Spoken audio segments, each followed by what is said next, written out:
All right, folks. Well, here we are. It's week two of MaREC Madness over here at the Rec.Poker Poker Learning Community. I'm Jim Reed, your host, and I am joined this week by the inaugural champion of so many things here at Rec.Poker. Now that I think about it, but more importantly, the inaugural champion of MaREC Madness, Taylor Moss. Taylor, why don't you introduce yourself to the audience and tell them a little bit about this fantastic competition that you put together every year? Yeah, Taylor Moss. You've probably seen me around in a lot of different ways. I help out a lot on rec poker things, including when we do our strategy forums edition, which is the every other week one. We do the chats and then the strategy one. So if you're watching last night, you got to see me and listen to me give some thoughts on Truth Machine or Drama Queen, which was our episode last night. But yeah, I've been around with rec poker since the start. I am the inaugural a lot of things around here. MaREC Madness champion is just one of them.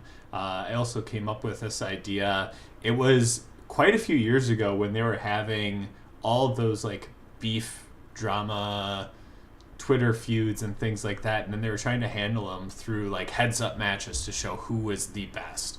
But I was like, you know what? March is coming around the corner. They do a bracket. We could do a heads up bracket. Let's try that out. So we did that the first year. I beat Chris. We talked about some of the winners last week as well too. I think John Somsky, Joe Coolis, Scott DFS Bratt, and I'm blanking Keith on Brandt. Keith Brandt being the other Monkey one. System. Yes. So we've had 5 champions, and this year we're looking to crown another one. So if this is your first time here, we do a 16-person bracket. So it's 16 people, 15 matches that we play to crown one champion. Someone's going to come away with the heads-up title, and it's not going to be me this year. Because last week, I went up against Binkley, and for some reason, the guy just always calls when I'm bluffing, always folded when I had it. Whenever I called, he had it. Whenever I fold, he didn't. It was just everything was working for him. But that was just one of the matches. We had 4 matches last week. We have the other 4 first round matches. But Jim, why don't you give them a bit of background of what we saw last week and the matches that we have ahead this week? You got it, boss. Yeah, we're going to be playing these every Tuesday night throughout the entire month of MaREC. Some call it March. Last week, Dan Kennedy was the winner versus Jason Velasco. Kim Kilroy took previous winner Scott Beckham out. As Taylor alluded to, Eric Jin got his number. And Joe Coolis, another previous winner, beat KL Cleaton. So those 4 players will advance this week. We're going to look at Ben Enslow versus Joe Walton, Chris Jones versus Craig Savage, Rob Washam versus Marcel Dusick, and Matt Matros versus John Somsky. So very excited to see these matches come together. This is a mix of Wrecking Crew members, premium members, community members. A lot of these folks won their way in through our quarterly qualifiers. And if you want to learn more, you can go to rec.poker/marec. But if you just go join our free learning community over at rec.poker, all it takes to join is an email address and a smile. And we've got all sorts of information about everything that we do here on the YouTube channel, a bunch of great free resources for training and a lot of really just fun ways to engage with other poker players. And also with Taylor Moss. So you can get more of him over there as well. It's true. It's true. I'm in there. So I'm in the circle community. I post a lot. I respond to a lot of things. There's a lot of chatter going on. It's a fun place to be. it's true. And you know, it's the recreational poker player's place, but we got some real killers in here tonight. You're going to see 2 Wrecking Crew members with WSOP bracelets, not even playing against each other, but in the bracket. That's Craig Savage, who's one of the coaches here at Rec Poker, and Matt Matros, of course, famous poker author and another proud member of the Wrecking Crew. So very excited. Well, we're going to start it off with Ben Elton versus Joe Walton. Ben is a fantastic guy who lives in Nova Scotia and has been streaming more and more over the last few years here at Rec Poker. Joe Walton, Wrecking Crew member, who is just putting his finishing touches on some ways to approach the game of poker, and we'll see more about that coming up. But here we are on Poker Now, the fantastic free platform where you can play with your friends and we've got Ben BGMN at the bottom of the screen, and Walton JB up at the top there with everyone's favorite hand, pocket deuces. Hmm. Gets a walk. We saw a walk, the very first one. It's not common in heads up to give walks. It's usually a lot of action, a lot of raising, very wide ranges. But we saw the very first. I choose not to play this one. That's right. And we're But starting. this is going to start us Oh off boy. with potentially some action. Two pair versus potentially the nut flush draw. Let's see. We got a check from Ben. Joe gets it in there with three quarters pot bet with his draw. And you know Ben's Such not folding in this spot. Yeah, and such a monotone type of board. It's hard to find check raises here, but Ben does. All With right. top and bottom. Now let's see how This Joe responds. this has the makings of what could be a very quick matchup. If we're already seeing check raise to eight bigs right away here. Call and probably just Now, the card Ben's looking for. yes, exactly, because it hardly helps at all. So he's got to be feeling pretty good. I expect we'll see a bet from Ben. It's just a question of sizing. Mm-hmm. And then I'm in this position a lot, Taylor, where I'm in position. I have a really strong draw. Do you like okay? And Walton just Joe just insta calls there. I was gonna say, is this a spot where you like to raise and add some fold equity, or do you really want to realize that equity and find out if you're gonna make your draw or not? It's really tough because Ben took the check raise route. It's hard Yeah, for you to try and like retake that back because if you're going to, maybe you just do it on the flop instead. Going to the turn, seeing one card that's worse for you. Technically, it wasn't the worst because he had Ace Jack there and it was an 8-9 Queen board, so he did that's have a right. potential for a straight. But your eyes are all on the flush. If you really wanted to like try and play the big pot, I think you try and do it on the flop and not on the turn there. When you're on the turn, I think you just say, "Hey, I'm in position. I'm going to get to react perfectly on the river here. I'm going to have all the information that I need." Which it went Mm. check check on the river. Ben took down a nice sizable pot, and we've got a Somsky ratio of 2. That's right. The all-important Sofsky ratio. Thank you, Taylor. Excellent point. It's Oh, early, that's but we're there. Yeah. It's true. It's true. Now, and one of the things, I mean, you set up these levels in advance. So folks don't know, like MaREC Madness is really Taylor's brainchild, and he's very, Hmm. very involved in every level of it, including setting the levels and the schedule of blinds, that kind of thing. So they have a lot of room to play with as the Hmm. match goes on. The levels get a little longer. Um, what was your goal when you're setting these? Is it yeah, well, don't let me put words in your mouth. Yeah, it's to try and get a good amount of play as we go through it, but not to be so deep, so drawn out that it could linger for a long time. We've seen a wide variety of match lengths whenever we've talked about MaREC Madness, but the goal, in my mind, is to get somewhere around like 40 minutes of play, which Hmm. is a good amount to play in heads up in online. That typically means something like 80 hands, maybe even 100. So to get a good amount of play in there for you to kind of be able to feel out your opponent, get some back and forth going, and really kind of battle it out on the felt. Granted, it's nowhere near long enough to like claim who's vastly superior at heads up because we talked about some of those like feuds and things, and people were playing like 50,000 hands of heads up to try and like show that Right. they were the better poker player. We're not getting there. We're not doing those types of things. We're just trying to get a quick match in, but enough play that it doesn't feel like a turbo or a shove fest or anything like that. So, yeah, the blinds, you should barely notice them as you're playing, them going up. They go up in small increments over small amounts of time to like gradually increase. And that's because I've got the ability to set them up to whatever I want through Poker Now. They have a great way of doing that. It's true. Nice. Well, I think you did a great job with it, and it never, even once players start to get short, it never feels like they're just a few hands away from getting blinded out. So kudos to that. And yeah, I mean, I'll second that when it comes to Poker Now. Again, folks can just go to Poker Now. You don't need to sign up for an account. It's a fantastic Ooh. program. Oh boy, here we Two get to pair turn the tables. versus an open-ended straight draw. Yeah, a made hand versus a nice draw. But again, Joe's going to be in position for these two. We'll have to see how Yeah, it plays out. Last time he was the one betting 3/4 pot with the draw. Ben raising to, I think it was 8.1. Like, do we yeah. see that same story play out? Because a lot of times people do that just to be consistent with it. But now here Ben's going smaller when he makes this raise. It's very interesting. It's a very, very similar dynamic to the previous spot. And Joe does complete there. Um, he's getting a really good price and he gets to call in position. Is there what do you think of Ben's sizing and what do you think of Joe's flat call there?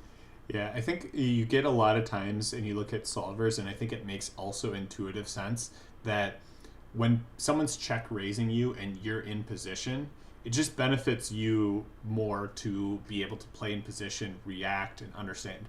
Oh wow, that's kind Wow, of that's rude cold. for him to go That's runner cold. runner trips here. Granted, there was other ways that he could improve, but this does feel a little bit hidden just from the aspect of he check raised the flop. It's Yeah. likely to have something. Oh, and he goes pot here. I think Joe's gonna be able to get away Yeah, from Joe it gets away from it. There you just go. purely from the aspect of like the board pairing and making his two pair not as valuable. Like he was beating ace jack, king jack, queen jack previously. Now he's not. Seeing a big bet like that, I think, makes it easy for Joe to be able to get away in that spot. And yeah, I think people don't appreciate the importance of sizing. Like you should be folding a lot to really big bets. That's just a function of the game. Especially based off the player that you're playing against. What are their tendencies with big bets? How do Hmm. they kind of view those? Um, I think the common thing is most people are comfortable making big bets when they've got big hands, but not quite as comfortable making big bets when they don't have big hands. So then the Yeah. natural tendency out of players is to not go as big when they have a made hand. Yeah, I think a lot of players they really only like big bets when they have big hands, and they Mm-hmm. cannot lie. It's true. Mm-hmm. Mm-hmm. So we get Joe ahead here, but a lot of potential on this board. And it's at what point, Taylor, do you feel like the chip disparity becomes relevant? Like this point, Ben's kind of leapt out to a lead, but it's so early and Mm-hmm. Joe still has, 30 big blinds. When do you start worrying about that kind of thing? I mean, I would try to not worry about it until it gets almost to like a 4-1, 5-1 discrepancy. Because even now, where Joe's at, I know he just won a pot here, but like, let's use it here as an example. He's got 39 versus Ben's 80. If Joe doubles up, it completely flips the script. Joe would go to 80, Ben would go down to 40. Like you can easily just flip the entire script when we're talking through this. Only when it's like 5-1, 4-1, are you in a situation where it's like, yeah, if I lose, I'm not going to be able to like really like be able to switch and put pressure on them. But it still always helps. If you go from 5-1 to 3-2, it still eats away a lot of that gap and gets you right back into the game. So um, it's primarily just don't let that get in your head. Just keep battling, keep playing, especially when you still have 35 bigs in your stack. I love it. And I can see just so both players get a piece of this one. And it's fun because they've got their cameras on. You Yeah, can they're kind of gonna get see. they're gonna get dinged. Poker I was, Now doesn't allow this for very long. It was part of our trouble in scheduling and going through stuff for MaREC Madness. So I think we might have to tell these guys, hey, turn your cameras off, otherwise we're gonna get dinged and stopped. I think it's after like half an hour or so. That's a great point. Yeah, Hopefully, so folks, you can play for free, and it's a great platform. You can even play with your camera and your mic and have a really social experience. But if you want to do that for more than 30 minutes, you do need to get a premium membership over there at Poker Now. But we really enjoy it. It's a fantastic platform. And I'm glad these guys are getting a little fun. But yeah, guys, turn your cameras off. We'll see. Yeah. Hopefully it doesn't ruin the match. That would be the Mm. worst. But you can Interesting see, for Joe to take a lead route here. Because mm, he just called Ben's raise and then flops middle pair and takes a lead route. That could be dangerous. I noticed a lot playing live the people that would generally take that. Um, it feels like it's an all right thing to do, but it really weakens your checking range if you're starting to take mm. value hands and putting them into leads. Then whenever you check, your hand is just maybe you're still checking your premium types of hands, like if you flop two pair or you flop trips, but you're not going to do that often enough to have your checking range be protected enough. So I'm curious if that potentially comes back to bite Joe or if Ben starts to catch up on that type of thing. But it's a tendency you don't want to get too involved with, because right here he's going to check. Ben's going to have a flush draw, but it just gives him all the authority to continuation bet at a high frequency. Yeah, I think protecting your range is something that. Ooh, he does find a We call get a with pick, 7 high, and now get an and open-ended draw. yeah, this is rewarding of that kind of behavior. Um, I will say to your point. Oh, and then takes it over. Here we go. So Mm-hmm. let's see how this develops. We've got second pair and a flush draw for Ben, so we know he's not going anywhere. And that'll be interesting. It's easy to lead turn when you gain more equity, but when you brick the river draw, now what do? He's just checking and giving up. Mm. Could make it really easy for Ben to not get into trouble there. The when you were saying about leading on the flop like that, commonly referred to as a donk bet. When I do database reviews for our members, one thing that I always filter for are those spots. And you might not be shocked, Taylor, but a lot of people would be shocked at the frequency with which that is just one pair on the flop. And Mm-hmm. people don't balance it with other kinds of weakening hands like weaker draws or that kind of thing. And I really encourage folks and all the people that I talk to in my coaching stuff is take those donk bets and turn them into checks. And some of them are check calls and some of them are check raises.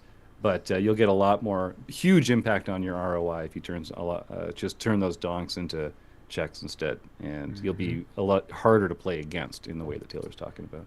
Yeah, the other one I see quite frequently used is flush draws, and we're seeing it right here with Joe, flopping a flush draw and leading right away into our opponent. He chooses a big sizing, which is also a little bit awkward.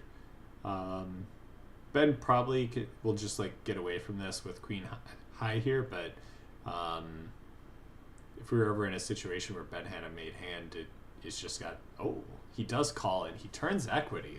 Neither of these two want to fold. I expected to see some folds here, but it's a good card for Joe. He gets a pair. It's a good card for Ben. He obviously gains more equity than he had previously.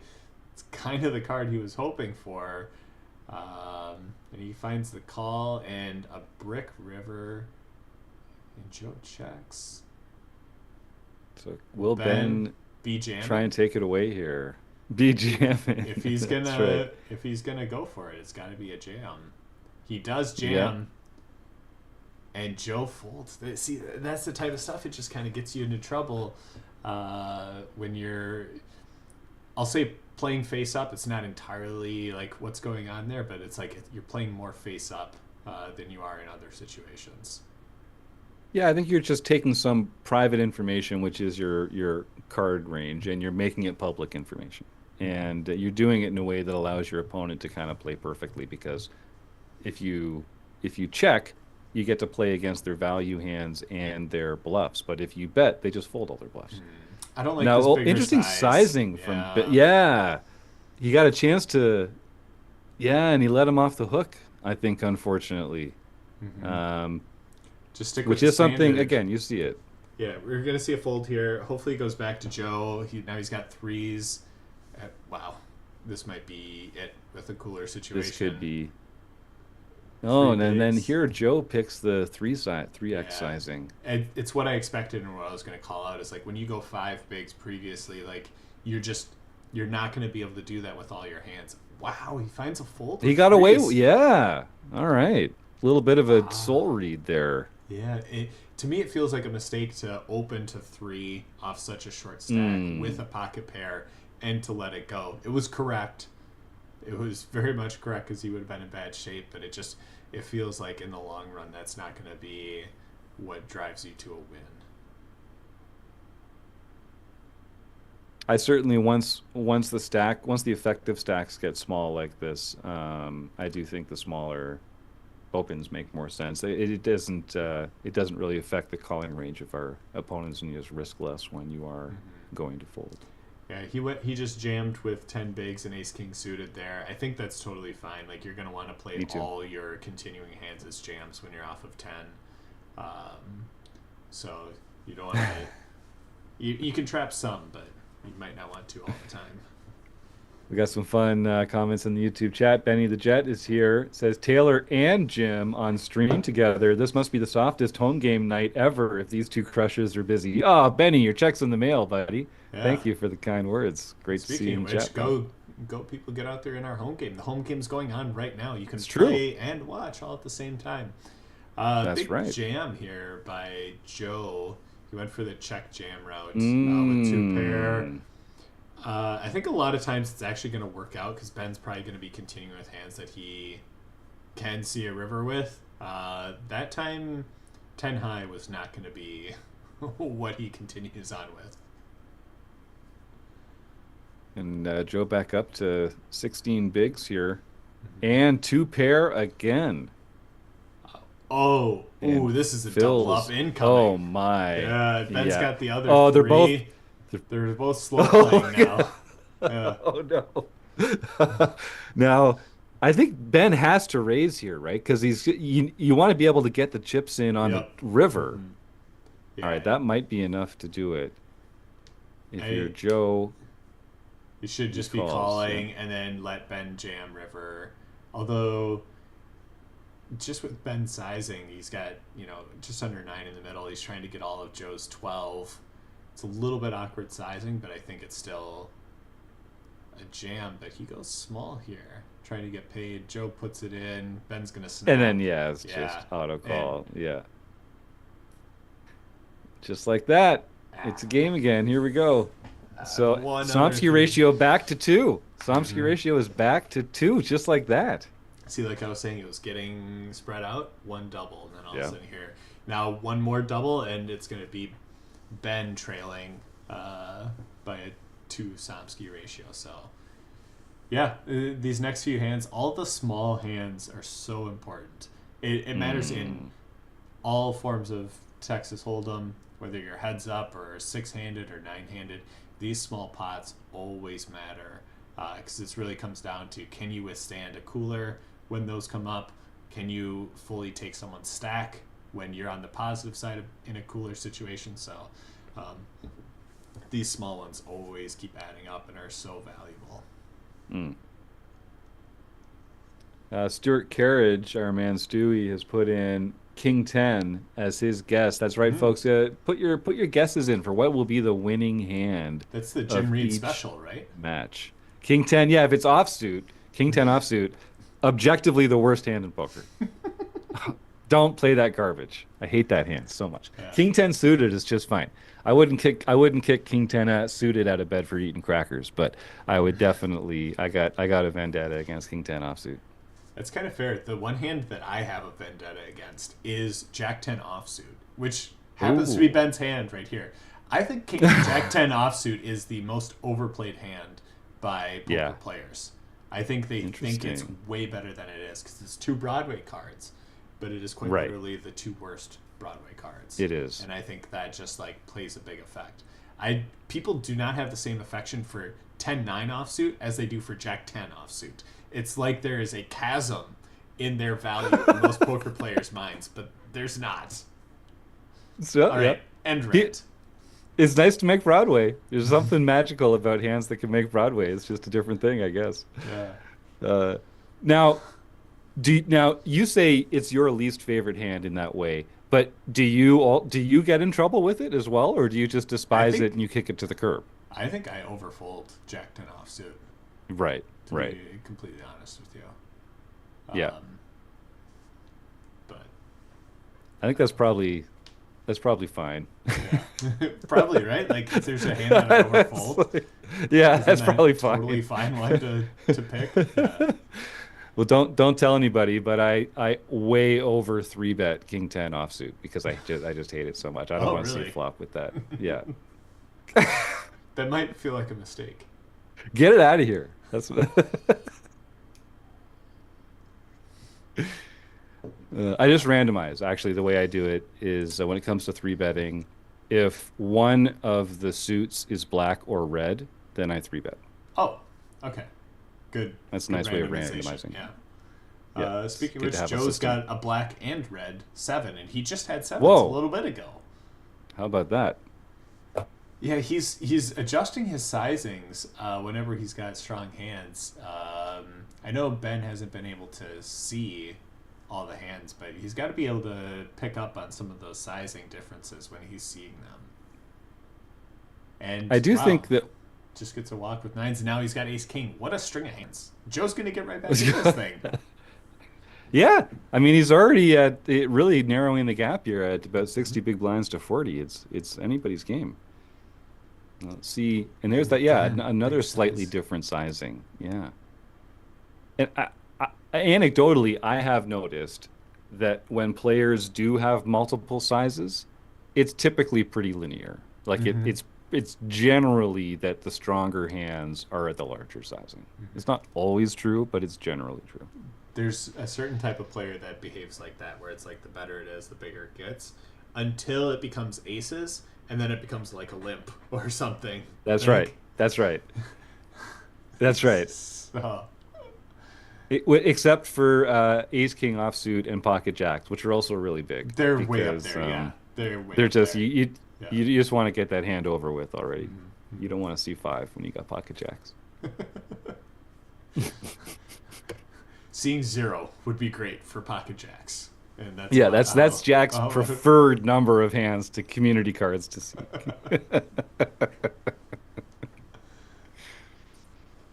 Now this one could get frisky because Ben knows how to play those suited gappers hmm and gets in here. and frisky it will get. This is the type of flop. Pair for Ben Yeah. and opening it straight draw for Joe. I haven't. I don't remember seeing a check raise from Joe yet, Hmm. and we still do not see a check raise from Joe. No.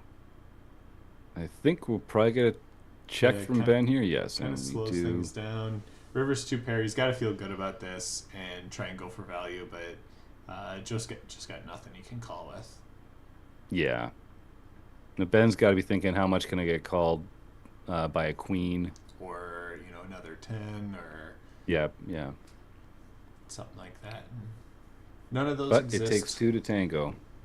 Mm-mm.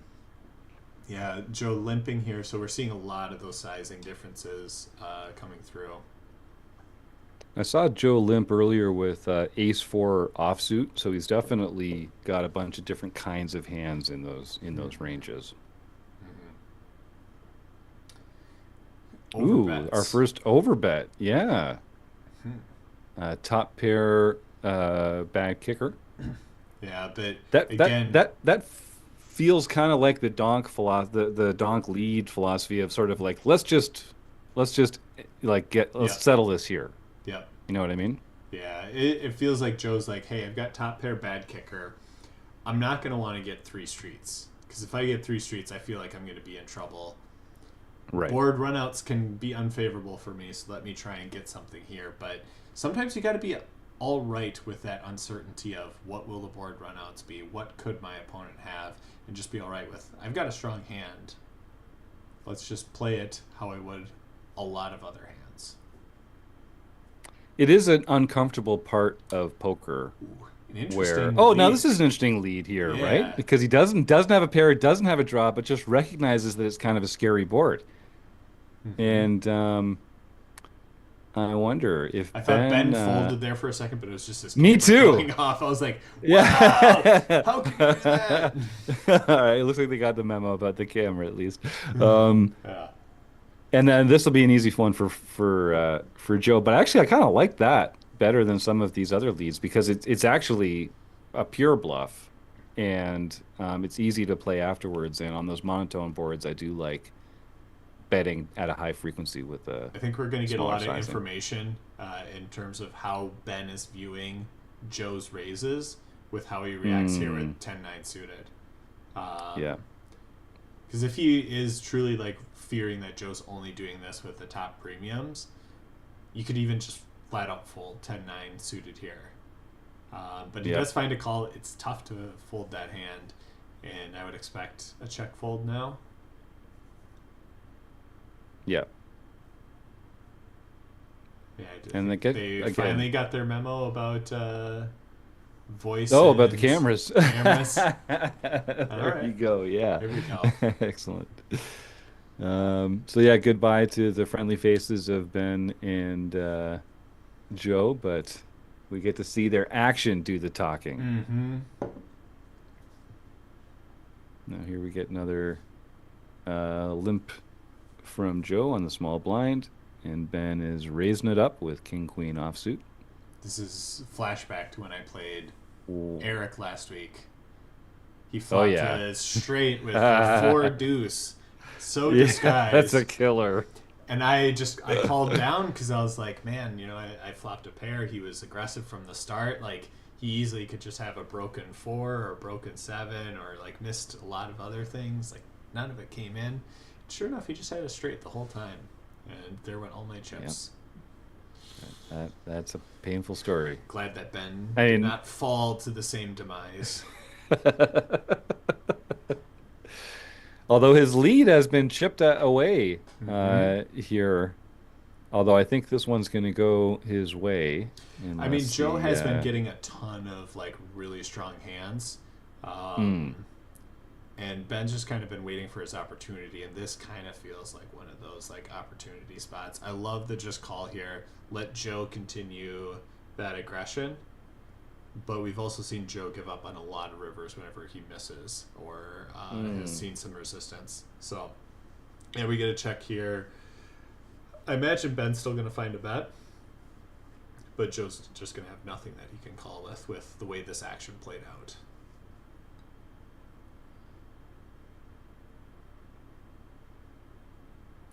He does go pretty hefty.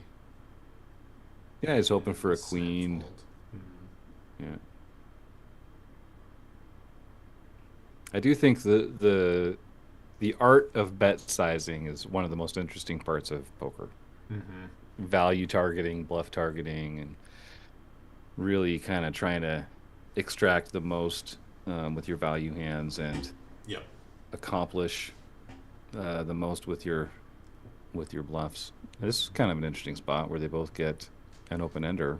Yeah, and kind of fighting for each other's outs, and if they hit each Hmm. other's outs, it kind of is a bit of pair. Oh well, that's kind of the weird one where it just gives Joe the stranglehold unless Ben can find a straight.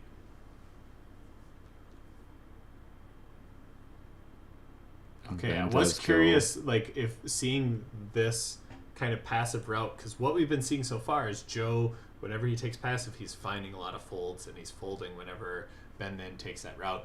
Ben sees that, takes the opportunity here, and goes for it. Gets check raised and now drills the Wow. straight on the river. Wow. And it's so hidden too. It's Yeah. just so gross. Hmm. Oh, I don't know if Joe's gonna. I mean, I guess he's just got It one depends pair at on the end of the sizing. day. Oh, this is Yeah, way okay, too okay. He small. he he let him off the hook there. Yeah. Yeah. Hmm. We have to go Whew. bigger there. But that could I'm have with you on been that one. way worse. Yep. Okay. Wow. Now points to Joe for not overvaluing his hand there. I think some players are gonna lose more uh, in that particular spot. I think people know that Ben's capable of pulling the trigger when the board gets scary. Hmm. Um, And but I like the oh oh, here we yeah, go. Yeah, yeah. We told him get the We come on, did. Yeah, come on. get this. Uh, Can we come on, yeah, get hey, this out of who here. who who's producing this circus act? Uh, There we go. okay. Thank you. What was going on? All right, we got another pair versus draw here. I Mm-hmm. think we haven't seen a lot of like fast playing draws, I don't think tonight so far in this match. It's It's been most well, of the aggressive play post flop has been made hands. yeah, and when we have seen it with draws, it's been by someone in position, or when they have the aggression, they're in position and saying like, "Well, let me see another card. I've got position. I can use that to my advantage as we go through it." So it's kind of just been in an odd situation because I think you want to be more aggressive out of position when you've got those draws because you don't have that extra piece of info as you're going to progress through the hand. But Very true. another thing, like we talked, you talked about it before, but like bet sizing and like where we're at with this, you can see with the little trophy symbols on here how many hands each person has won, and Joe's won Mm. more hands. But I think bet sizing has been a really big dynamic of this, where Joe's betting big whenever he has a hand and immediately letting kind of Ben off the hook, whereas Ben has been more okay. Let's build a pot, and then I'm gonna win the hand. So Ben's, Mm. when they're getting to turns and rivers, Ben's winning more frequently, and Joe's trying to win more frequently post or pre-flop or on the flop, and it's just being smaller pots. And then we're seeing this huge discrepancy in chips because of it. It's really interesting because they have won the same number of hands, but ultimately Ben's winning larger pots and losing smaller pots, and that's why he has a chip lead. That's very interesting. Mm-hmm. All That's right, a, like the bet here from Joe, yeah, but looking for some also value, doesn't get it. the same theme that we've been seeing before. It's a river. Joe leads when he's got a hand, checks when he doesn't. Hmm. And it just allows Ben to play perfectly there. Ben could have maybe found a bluff on the river. Sometimes you gotta set yourself up for that. Well, we could see some stuff flip here. Ace 8 versus Ace That's Queen. right. Ace Queen obviously in a great spot. Ben down to 3 outs to potentially improve, or we're gonna get this thing nice and close again. There we go. And And there we Joe go. gets fades the 8. And just like that, he's right back in it. Looks like 45 big blinds to 29 or so. Mm-hmm. So, yep, pretty close. Like I said before, you kind of don't notice the blinds slowly creeping up here, but yeah, we've ticked away the number of big blinds at the table, shortened the stacks a little bit, tried to force a little bit more action as we're going through here. Now this goes against everything that I've been saying, but I'd love to see it from Joe finding the limp with Ace 10. I honestly would have loved a limp raise over Ben's Hmm. open to 3 big blinds then, because Ace 10 is a very strong hand. You could have pushed it and correctly gets away from it, but it's got to feel like a bit of a loss when you have Ace 10 there and you don't get anything out of your opponent. You just kind of fold on the flop. Mm. Well, they both get a piece of this, Outkicked. and they both have the redraw that they're blocking Mm-hmm. for each other a little bit. Right, and this is going to be a testament of like how much does position potentially come into play here, Mm. because Ben's going to have position. Joe tried to take that away with this turn donk lead. But now, how does he behave on rivers? He checks. Does Ben go and turn 8s into a bluff here? It feels like a good He was very opportunity too, with the how we've seen the past hands play out. That's a good point. I think the check, yeah, good point. The check Yep, does there it is. sort of Position indicate is that king. ace is maybe a little scary. Yeah, I love that. Hmm. Yeah, position. Boy, hard to overemphasize the importance of it, especially as you get shorthanded like I this. could see that one starting to play out when they both got the same hands and we're kind of like going through It's there. true. And I'm glad I called it out because it was like, yeah, position is king there, and how Joe's been playing kind of sets himself up to allow Ben to take advantage of that on the river. And Another now, very Yeah, Two two. pair versus very strong draw here. Mhm. This could be a spot though where if Ben goes, three big blinds, that Joe could find a jam. I think five Mm. is too big, and I'm surprised Joe just instantly folded that as well too. Yeah, Joe's been acting very quickly, I notice, Mhm. over the last little while. He's been getting his actions in very quickly. I was like, you can definitely find some calls here with aces, but I think making the correct fold in that spot versus Ben's jam. Now, Ben limps here. I think I you got to wondered if raise we were this going to see up. a You got raise from to Joe. An Yeah. ace is a strong hand. I Now, it might do. work for him because Ben's, not afraid of firing. Yeah. Mm. Again, here's that same type of thing. He's really emphasizing trying to win hands on the flop or Mm. pre-flop, and he catches an ace and just raises big. We don't So necessarily I need to think do that. I think there's a benefit to using large sizing. The benefit is that it's easier to hand read your opponents afterwards. Like when you make your bets and raises large, your opponent's ranges that continue are narrower and they're Mm-hmm. stronger.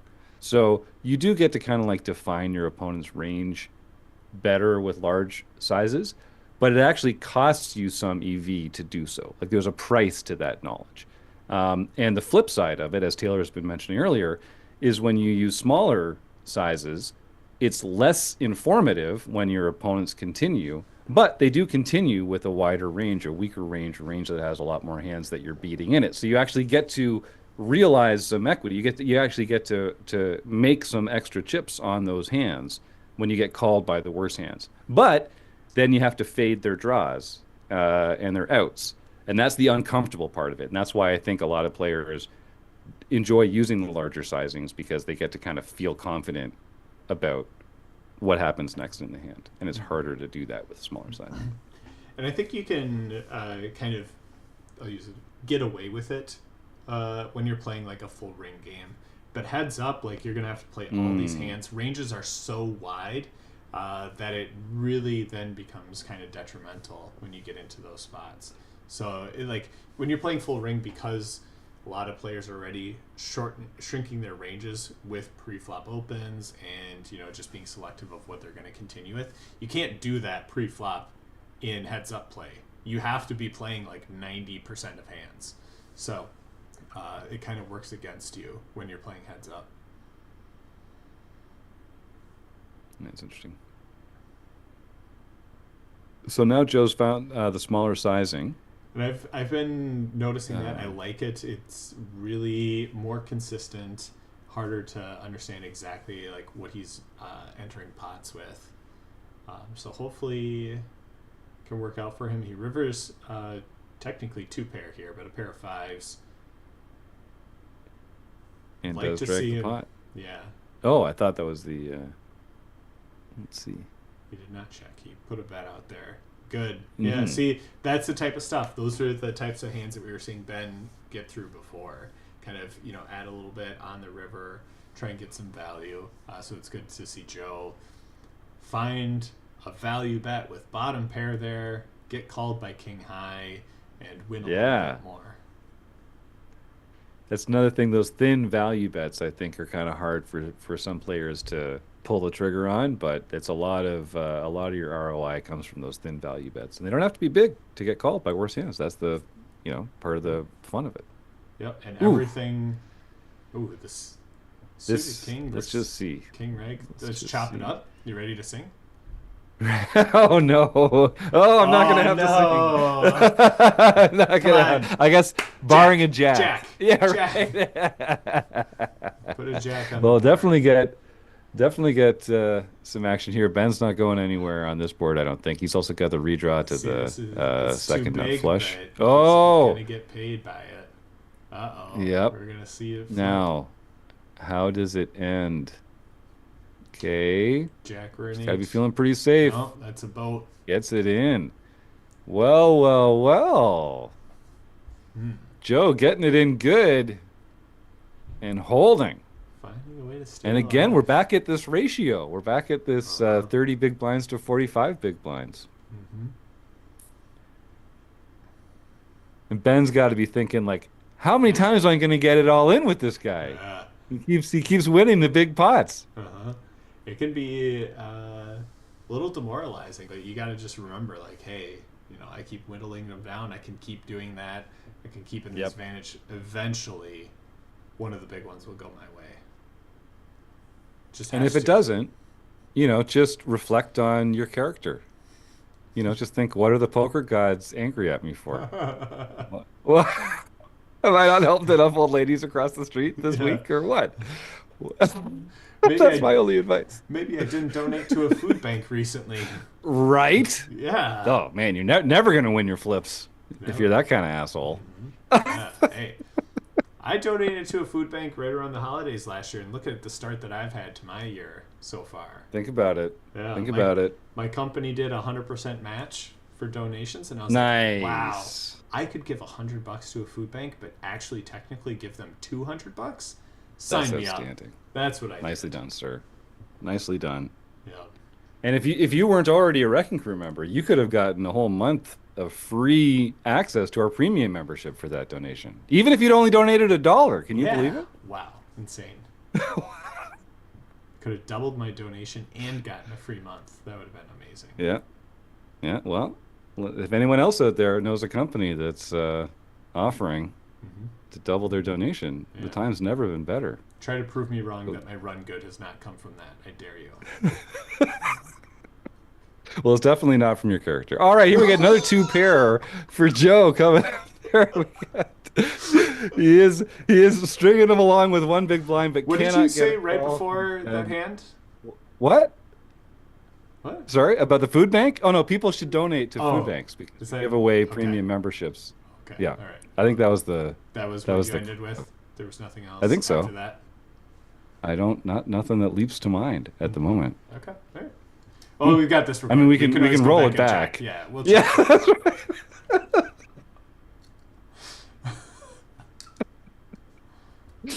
Yeah. All right, so and We're at the point you're in getting the close now. structure where it's getting close, and also like this is getting to the point where it's like I can't stop the blinds from increasing, but like Right. hey, 30 each, we've got to start getting some play in here. So it's Mm-hmm, going to mm-hmm. force the action a little bit with the effective stacks, being 25 and only 60 on the table. The most it could ever be is 30 big blinds effective. So Good point. it's very much at a point where it's like, yeah, any hand could be the ending hand without it being like too big of a cooler. And I mean, Right on cue.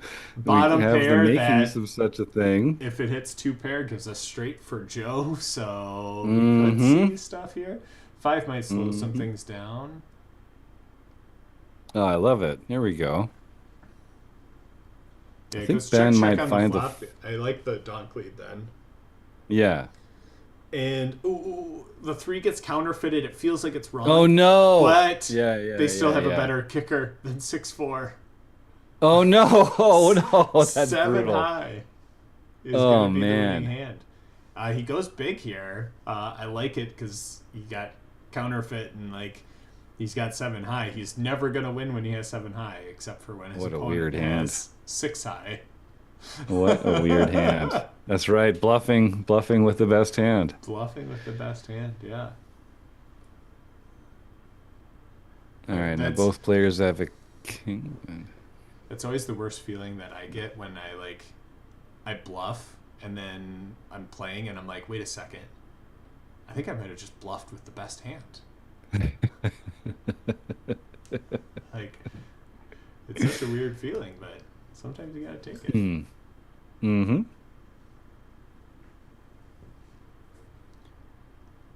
Again, this could get a little interesting given. Okay, probably Yeah, not. it's just a lot of flops Now it's like just a who's this, gonna bet first.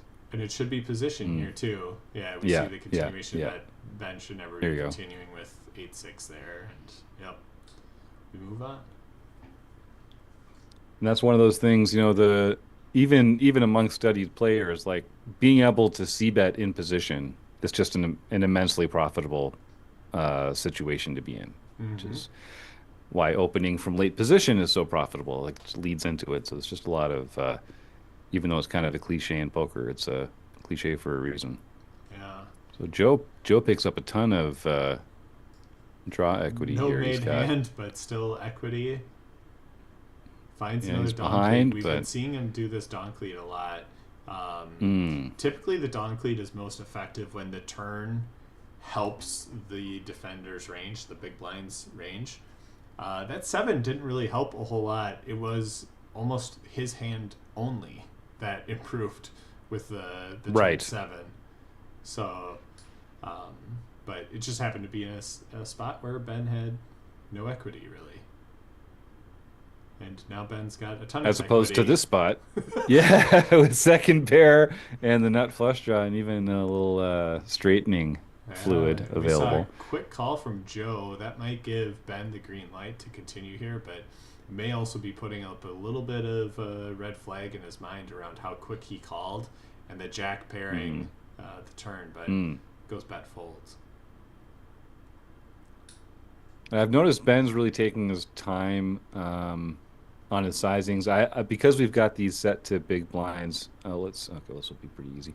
Mm-hmm. Um, I haven't seen if he's tailoring them to a chip size or if he has like a button slider or setup, or if he seems to be very thoughtful about the sizes that he's I've using. been seeing a lot of like 3/4 pot, which, again, whenever you play on a site, you're always going to see more of whatever the standard is there. And I know on Poker Now, one of the options is 3/4 pot. And I think he's seeing Mm, that and clicking that quite frequently instead of trying to do anything else with his sizing. So you see that a lot when you play on whatever the standard is for Poker Stars or for ACR or Global or Club WPT Gold, like those types of things. It's just whatever their standard is, you tend to see more of those bet sizings just because people yep, are lazy to switch it. it's true. And then That's a why good not one. just click one button? So, Taylor, would you say then that if you do see non-standard sizings on those sites, that you should kind of tag that player as being not lazy, or maybe Yep, being like more of a professional, like in how they approach the that's game? that would 100% be my initial reaction to just seeing one bet size from opponents. Cool. It's not always 100% accurate, but it's going to be more accurate than it's incorrect. Mm-hmm. Mm-hmm. And you know, if you want 100% accuracy, take up chess. I'm not sure poker's the game for you. This is a Yeah. game of, educated guesses and probabilities. Mm-hmm. Um, so it could be uncomfortable for people uh, to not get to know or to not be sure, Mm-hmm. it's part of the game. There's more equity for Interesting. Joe. Interesting. We'll have to Hmm. see how this plays out. Joe continues with the small bet here. Ben does have top pair, but he can't be feeling great about his kicker Tons, or the run out. yeah, tons of draws out there. He might just try and like put it in Hmm. and force him to make a decision, which is exactly what we saw. So now we're at that point that you were talking about, Taylor, where it's almost like a 5-1 Uh, chip lead, and it's and almost a Joe's. certainty that Joe's going to double up and eliminate that gap, and we're going to go back to a That's close right. matchup. Yeah, Yeah, we're Joe's feeling almost that there. one. Yeah. He said that one hurt. Yeah, they're in the chat now without the cameras on. Now, interesting spot where Joe's got the open ender. Mm-hmm. Um, Ben does have high card. Yeah, he checks. I wouldn't be opposed to like Oh, seeing him bet out there, but now he made a pair and Ben makes the top end of a straight. There is a flush potential out there, and neither of them have a spade. I don't think this will get too crazy. Oh wow, Joe just yep. straight up finds a Very fold. disciplined. Very yeah. Very Hmm. disciplined. Yep. But this could be it. This might be the hand. I think we're going to see a shove, and we do. And King Jack, I mean, listen, it's better than King 10 offsuit, like a lot of hands. It's what I busted with. I'm surprised Joe didn't go with it. Yeah, I mean Obviously, a it's man of culture. I mean, King Jack. It's hard to get a better hand than that. Like you're It playing so is. much. It's just two random cards each and every Yeah. time. Granted, he's probably picking up that whenever Ben is jamming pre-flop, he's got a hand that he's happy with, and then he's trying to size up King Jack against it, which it doesn't stack up as well. So I can understand the fold there. Yeah, But and when you're looking at, a shoving range that just has like every ace X hand in it mhm. and not a lot of those really weaker ones, even though it's not a particularly strong range, it's just like ace X is still technically ahead of every other hand that's not a pair. So, it's tough to make a pair, mm, and aces don't need to make a pair to win. exactly. This could Okay, be this it one though. for sure. I'm sure we're going to see a You shove from Joe guarantee it? here. I mean, I'd wager. Oh my God, I'd be wrong. I'd be wrong. Well, it still could get Now, it just in.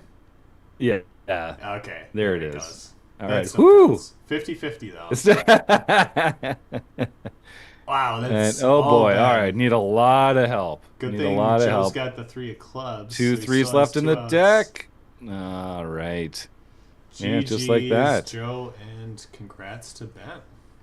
That's right. Congratulations to Ben Enslow. Well fought. Joe did just Yeah, refuse to go down. Um, he was battling right up until the very end. So congratulations to Ben, and I can't wait to see how the ladder shakes out for next week at the start of round two. But this is a match coming up that I'm really looking forward to. mm, Chris Jones, who for a long time has been the sort of the director of premium membership here at Rec Poker, has done our deep dive seminars for years. Really, really sort of the man behind most of the strategy material that's come out of our premium membership over the last several years, and just a very accomplished player. Um, versus Craig Savage, one of our Wrecking Crew members and ambassadors who joined us a couple years ago, just in time to go on and win a bracelet last summer for a little over $250,000. What a fantastic success story. You can see that chronicled in the docu-series Chase the Dream, available on Rec Poker's YouTube channel, so go check that out. Um, this is going to be a tough match. These are probably two of the better players in the field, honestly, like very mm-hmm. cerebral, very studied, naturally gifted players.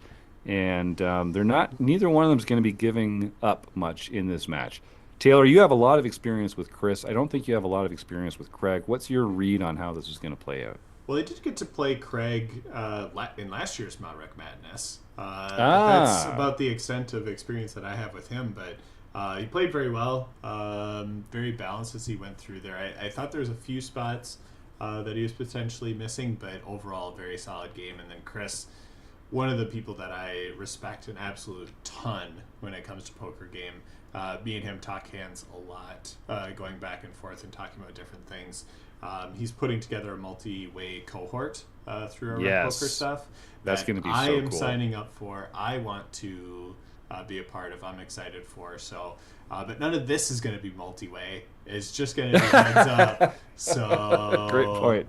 we'll see how it goes here. But yeah, no, for sure, this is like if you're saying like, hey, you need to pick someone that you can stake in a tournament or study Mm. with, or you think you might be one of the best in the Rec Poker community, these are two of the names that are coming up here. So this is a really good and exciting matchup that I can't wait for. Yeah, yeah. This is great. And we're opening with Chris out of position with the open ender and three high. And Craig does C bet with his two overs and a backdoor straight. Let's see how Chris decides to handle this. It's his board. Although I find, when your heads up, all the ranges are so much wider Mm-hmm. that, and this was a limped pot, I think. So it really could be anybody's game. And there's the card Craig was looking for to make top pair. Um, Chris squarely looking for pretty much an ace. A six can't feel Yeah, it's that very great ugly. on this Ooh, board. wow. Bingo, bingo. Wow. Just call for Wow. it, and Chris will get I it. wow. Uh I feel like, even if the ace doesn't come there, which of course is catastrophic for Craig, but I feel like did Craig miss a value bet there, It or kind of is it? felt like it. It feels weird to continuation bet flop, but then take the turn off. Like Mm-hmm. Mm-hmm. you were bluffing flop, but now you've got the absolute value, everything that you were hoping for with yours. It feels like you got to find that turn barrel, um, and maybe it cost him there because maybe Chris doesn't continue Mm-hmm. when it's really an ace only that feels good. A six is kind of not the best. But yeah, that'll be first blood for Chris in this matchup. Good point. Uh, I always think when I'm considering taking the turn off, I'm in that kind of situation. I'm basically saying I'm going to turn this into a two street game, and I would rather just take the river off instead. Mm-hmm. If you're going to take a street off, by taking the turn off, you free roll all your opponent's draws. They're never going to call you on the river unless they come in, but on the turn they might. So you have just like a larger value target on the turn than you do on the river, and of course there's other good reasons to do it, but Yeah, that's just one thing. you could improve again on the river and then be comfortable going for three streets. What if it went Mm, 9-9? Like it looks right. really unlikely that you've got a nine when you bet flop turn and river and then at the turn and river over nine. So there are potential opportunities for you to like find that double barrel with the opportunity to still find a triple barrel after that as well too. Well, we'll have to make a note to talk to Mr. Savage, see if he had Get it some together. insight of his No. own. That's right. Fully. I'm very, very comfortable with the idea that I'm just wrong in that spot, and Craig has some insider information that I don't have. Uh, I see B Jammin in the chat saying GG's to Joe. Yeah, well played, Classy Ben. guy. Nice job. We'll Yep, see you in round two next week. that's right. Yeah, I can't wait to see who his competitor will be. Yeah. And I see both players are really settling into the 2x or oh my, Uh this is oh. gross. So top pair second kicker versus top and bottom Yeah, on a backdoor flush draw relatively as wet well for board. the king nine. So Yeah, good point. Good point. I So do think you the like a donk. raise here with this much equity? I think Yeah. that when you see the donk lead, you have to turn some hands kind of into like protection type of here. Because they can have 7-10, they can have 7-5, they can have 8-6, Yeah. 9-6, anything with a 7. And you kind of just benefit more by playing in position and reacting. I don't think anything has really changed for you to like deviate from that, so I expect to see a call from Chris here. But yeah, it's I think the donk lead almost might save Chris a bit in this pot. Mm. Mm-hmm. Mm-hmm. Oh, we see a call. Now this is potentially scary for Chris, where if Craig goes big, he might just straight up find the fold. But when it goes check, I think he checks behind. Yeah. Again, this feels like a spot Okay. where Chris may have gotten saved a little bit by that donk lead. Being able to play in Mm. position and react to your opponent. If he instead would have got checked too, I think Chris is going to try and drive some value with top pair there. Mm-hmm. I see Craig opening the worst hand in poker. It's not bad heads up, whatever. I'd open it It's a too. good hand, yeah. So I wonder if Chris is considering a three bet here. He does. Interesting. It's what the solvers say is to take a lot of suited connectors, include them in there because I think we've talked about this in years past. What ranges are so wide and heads up that when you three bet, you've really got to widen both the value and the semi bluffing parts of the range, which includes a lot of suited connectors. So Chris finds it, gets bottom pair, puts him ahead of King 10, but King 10 still has a lot of equity here with a potential Broadway draw. Absolutely. Even had backdoor straight. Um, One of the nice things about it too, I think, uh, when you're heads up, your opponent just misses the flop so frequently that the ability to c bet is Ooh, very valuable. a Yeah, lot there of you go. pressure here with Nice. bottom pair, or technically third Yeah. pair there. Um, with a range of his that just generally does really well on an ace queen high. 100%. So he's playing his range there. It worked out for him. He technically was ahead still, but I think he gets a lot of fold from hands that are better than him in those situations too. Definitely. Um, I was just saying the ability to make C bets is so profitable when your opponent misses as frequently as they do when you're playing heads up. One of the nice things about three betting with suited connectors is that suited connectors intersect a little bit with a lot of flops. So Mm-hmm. you get enough equity on a lot of flops that you can just continuation bet.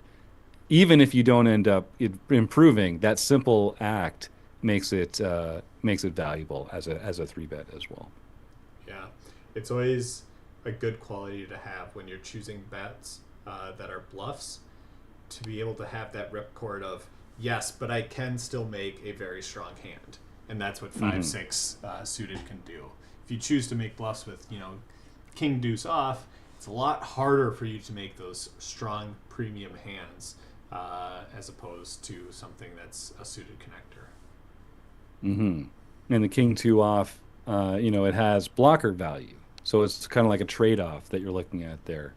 Mm-hmm. Um, Different opponents have different mistakes that might cause you to three bet different kinds of hands against them. Players that overfold to three bets, you'd love to have that king two offsuit in there. But in these particular spots, just having that interaction with the board is so Mm-hmm. valuable. And Chris choosing to check here to try and keep his checking range strong, induce Craig to potentially find a bluff. Craig does not find a bluff. Chris just wins with trips, and it may seem like a mistake because you're not getting value there, but you got to have some balance there. So I like the check. And you get to put those trips on Showdown too. You get to put them on the Mm-hmm. official record, right? So now your opponent knows that you can check the river with extremely strong hands, and that does kind of factor into your ability to check in a more linear fashion on future hands. And this hand as well too. You're seeing Chris try and be balanced, try and keep strong hands and weak hands in there. Craig opened the 5-3 off. Chris just called with the ace 9 offsuit. He 3-bet the 5-6 suited. He just called with the ace 9. Immediately gets rewarded by getting a flop that interacts really well with ace 9 offsuit.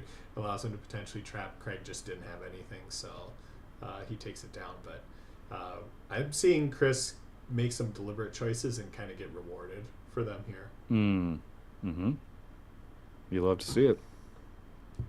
There's nothing worse than people making good decisions and just getting smacked by the ass end of the deck. It doesn't seem fair. I hate it. I Right? hate it. Yeah. Now both players kind of. Oh yeah, Ooh, interesting. I was gonna say both players wow. making talking about blockers, right? Mm-hmm. When they weren't playing that hand to take it to the mattress. Yeah, I think that was too tight of a fold from Chris there. I know it's the first time we've seen Craig 3-bet, but uh, we got to be playing ace 9 off.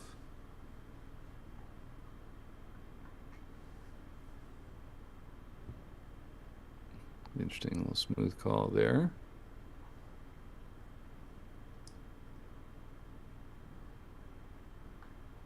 I'd love to see a bet. I think we're gonna see one Yeah, there we just go. because it's Yeah. so hard to interact with this flop Hmm. that it just makes it a profitable continuation bet. And I don't think Craig's gonna fold ace high here, even though I'd it sure doesn't hope look like it's a not. hand that has a lot of promise. But yeah, there we Ooh, finds a go. check raise. Okay. Yep. Well, you want to be if you're going to be bluff check raising, you want to do it on those boards that are high frequency C bets. So that's Very a true. good Yeah. example. I kind of like keeping aces as my calls in that Mm, type of hmm. spot. This But could get we saw gross. him call a 3-bet with king 10 off. Will we see him call another 3-bet with king 10 off? Feels like yes, right? Yeah, is this one a little bigger than I I think it's the can't? same. Is it okay? And it's like almost close to the same flop. I know this is monotone, but last time it was ace queen 5, and now we get ace queen 7. Now monotone. Craig's got straight and flush draws. Oh yeah, I don't think he's going anywhere. Yeah, but it's hard to raise on monotone boards. It It really is. is. But this also puts Chris in a weird spot when Craig calls. He's got very middle of his range here now with a pair of queens. Makes it really tough to find a bet, and Hmm. facing a check and pressure, it also feels a little bit rough as well too.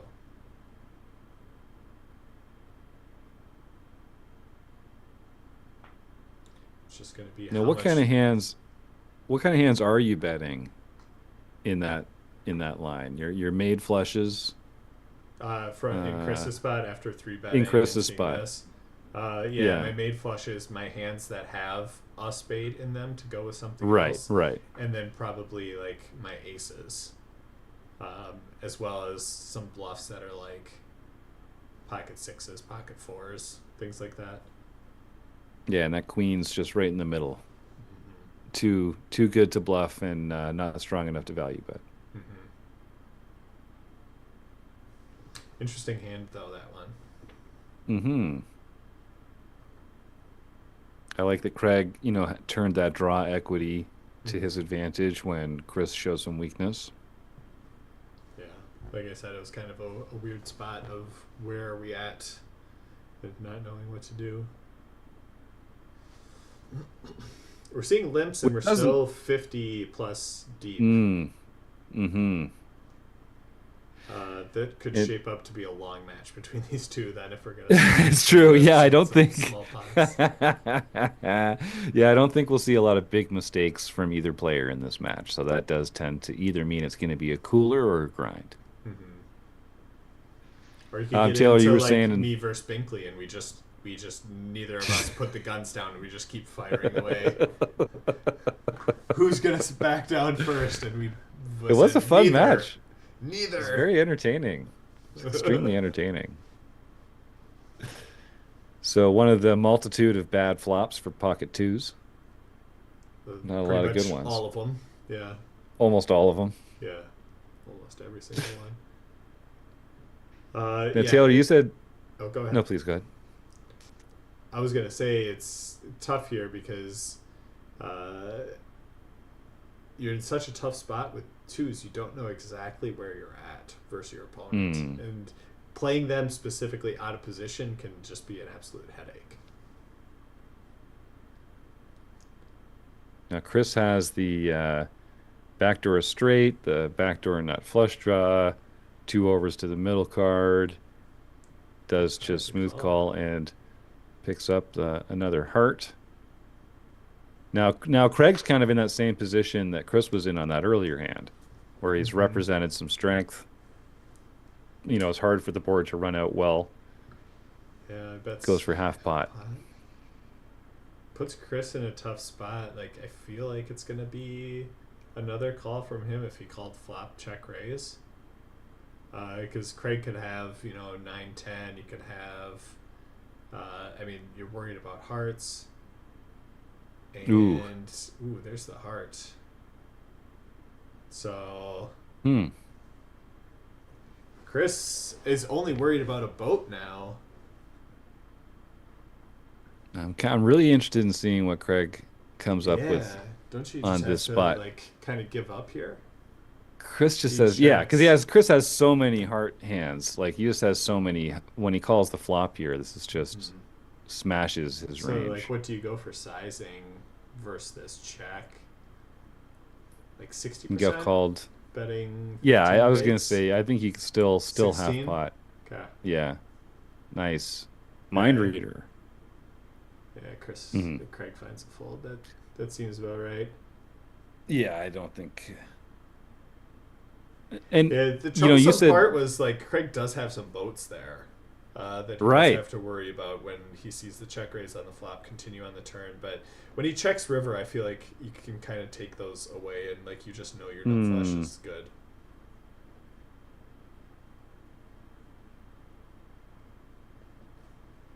This is interesting.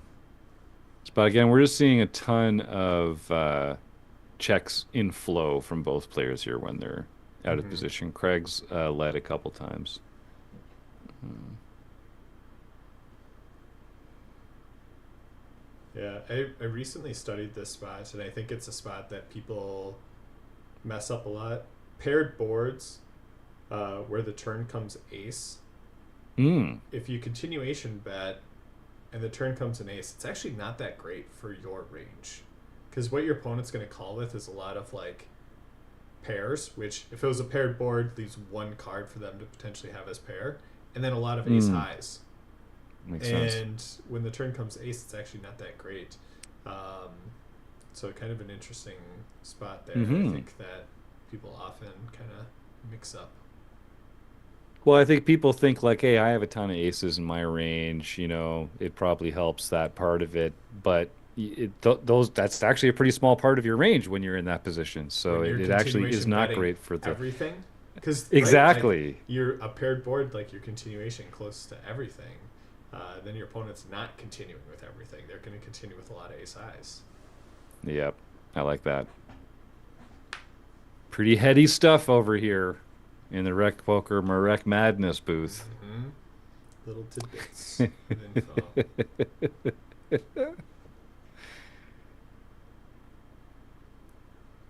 So 56 big blinds effective here, still very very close in Yeah, I'm chips. curious if Chris is going to defend this. 9-5's not a very good hand.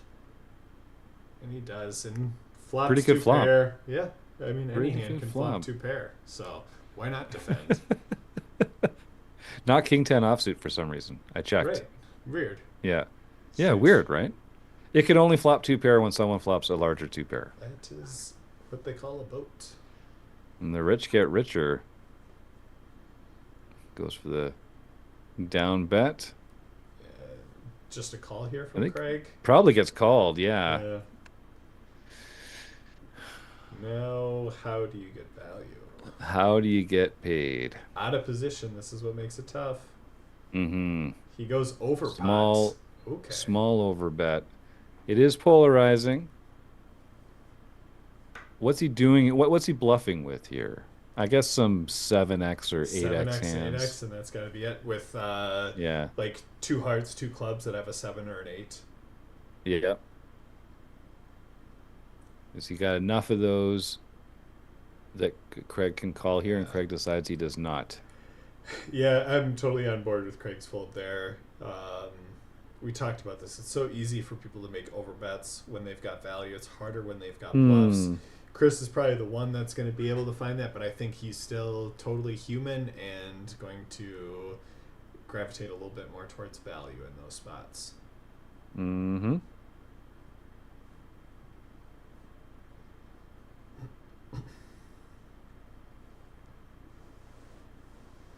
Yeah, a lot of continuation bets from Craig. Um, Chris is defending quite a bit, and then it's really just coming down to how do they play turns and rivers. So this could be on the quicker side for matches. Like they're getting the chips in the middle, they're applying pressure to one Mm-hmm. another. And Taylor, we've been talking about the value of being able to continuation bet, the power of the C bet. When you're in full ring, I think it's just undeniably advantageous to be C betting at a high frequency when you're in position. When your head's up like this, do you think that what effect does that have on your sort of ideal C bet frequency? Are you checking back more because you're bringing more trash to the party yourself with your weaker preflop ranges? Wow, we got a fold from Chris there. That's kind of showing the value of him double barreling those Mm, pieces. But um, I don't know. It really depends on the opponent that you're playing, because you have to figure out how are they reacting to those continuation bets, and mm, really crank the dial one way or the other. If they're overfolding, you should probably continuation bet 100% of the time. If yep. they're underfolding and maybe check raising more, then you should probably tone it down quite a bit and not allow them to take those tools against you. So it really is opponent dependent as you go through here in terms of like how often you should be continuation betting. I like the way you say that. I remember we had Andrew Brokus on the show a couple years ago and talking about exploiting weaknesses in opponents or areas where our opponents are unbalanced. And he said, when it comes to that sort of thing, if they move an inch, we move a mile. And Mm-hmm. as you say, if you find that your opponent is overfolding in a certain spot, then it's not like you start bluffing there a little more than you would ordinarily. You just bluff all the time, Yep. and it works out in the long run. Yeah, if they're overfolding and under check raising, it should probably just be always continuation bet. Hmm. Hmm. And of course, that's not the end of the story, right? Like one of the things that's nice about being able to c bet small is you get to continue telling the story on turns and rivers that suit you. And And now we just you've saw got it a work out bigger, for Craig too. Like the one hand where yes, we yes. started this conversation, he double barrels and gets Chris to fold second pair. Like Yeah. Chris is trying to make an exploit because he probably assumes Craig's not double barreling there, that he should be at that frequency, and then he's over folding with the second pair there because he should be folding a pair of tens in that spot. Like heads up, it's hard to make hands. You got to be sticky, and Yeah, second pair is a very very strong hand to have in heads up poker. absolutely. And as you say, it's kind of hard to make hands. And so you see hands like A7 offsuit here really get promoted to three bets. Yeah, A lot of the pre-flop action is very different. The ranges that take the three bets, the ranges that take the calls, because the overall continuing range is so wide, you end up really having to promote some of those hands up the ladder into a higher value. yeah, yeah. Just for reference, I was playing on Global 2 weeks ago, playing against another really good Minnesota player who I know is studied. He made a really deep run in the main event. Very good player. We got heads up, and I four bet Ace 10 offsuit, and it may seem crazy to four bet Ace 10 offsuit, but heads up, no, it made a ton of sense, and I got called by Ace 9 offsuit. And it's like Yes. it's those types of things as you kind of go through there. So um, yeah, it feels awkward for someone who only ever plays full ring, but yeah, hand Mm. strength is just all over the board. So something like Ace 10 is very much a premium. Miss And Flush Draw speaking, versus nothing in Jack High is looking good here, even though he doesn't know it. and But Craig did Craig's put in out just a, position. and he put out just this one big blind bet on the turn, and that just allows him to continue to tell the story, right? Here you go. Yeah, Yeah, finds a pot size bet, not with value, but with a bluff. that's So right. well played, Craig. Granted, I don't know what bet size Chris would have called there with Jack High. True. So it felt like any sort of bluff was going to be the correct choice for Craig.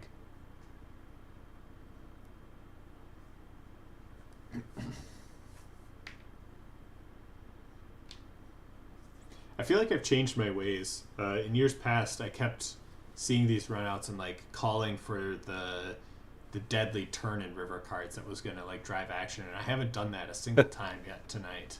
And sitting there like, oh yeah, it'd be good. Here is the deuce of clubs, Right. three of clubs, or Yeah. deuce of spades, three of spades flop. Like, let's see it. Yeah. Yeah. Come on. And here we see the ace five offsuit three bet from Craig. So they're both playing that game. The small It's a sizing game from of Craig. small edges. I kind of wow. Oof. Wow. Did Here, you I think I did something. Oh, be with your two, oh, three of spades talk? yeah, I think so. We lost you a Oh little bit my. there. I had a little bit of leg on my end, Uh-oh. but yeah, I think I did. I think this is my fault. Oh, Philip Razor's in the chat. Did you hear he named me the Rec.Poker Player of the Week? Did he really? Yeah. Wow. I may have I misread his I message, mean, but that's the way I interpreted it. that's so Oh, exciting for what a you. turn You card. have had a hell of a week. Yeah, I know. Just the kiss of death for Chris here, I think. Yeah, Um, this feels like a double up heading Craig's way. There's a let's lot see of how chips he's in the middle too. Craig's just He's got just to check thinking here about how though, can I right? reel him in just a little bit here. No, I think Ooh, that's you a can put a small fourth bet out. He goes pot. quarter pot. Yeah, I know. I think I like it.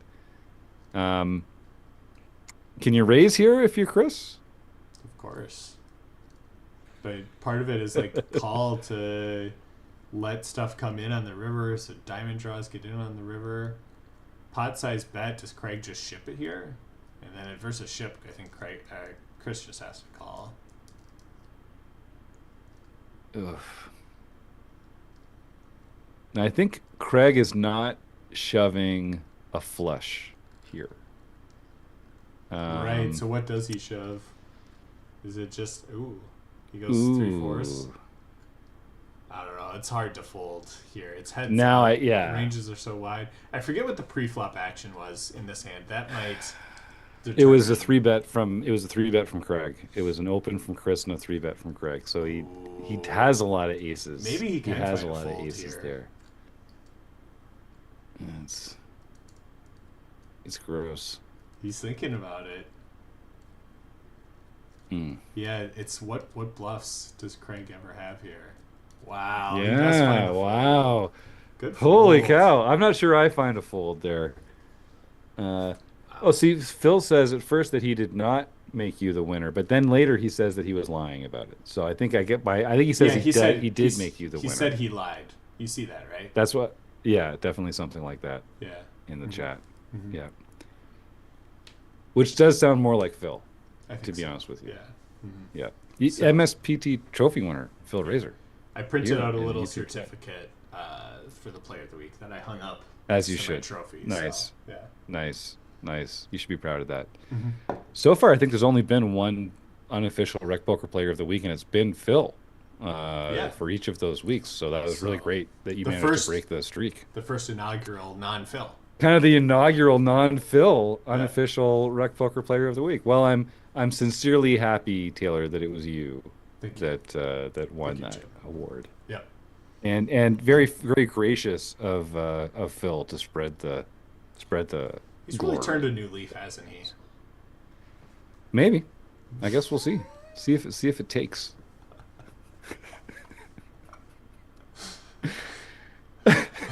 So I think this was a limp from Craig, and then oh no, this is a 3x from Craig. Interesting. I don't know. I missed Sizing. it with our little banter. It may have It been limp was. 3x, but yeah. Can't wait to hear about that one. Yeah. So Chris is looking for a queen here. Catches a four. It's No gonna kidding. be Deadly. trouble. I just finds a fold with the queen four off. Yep. I like it. It's one of those, it's just you gotta have some folds, and it's just a terrible hand. hmm You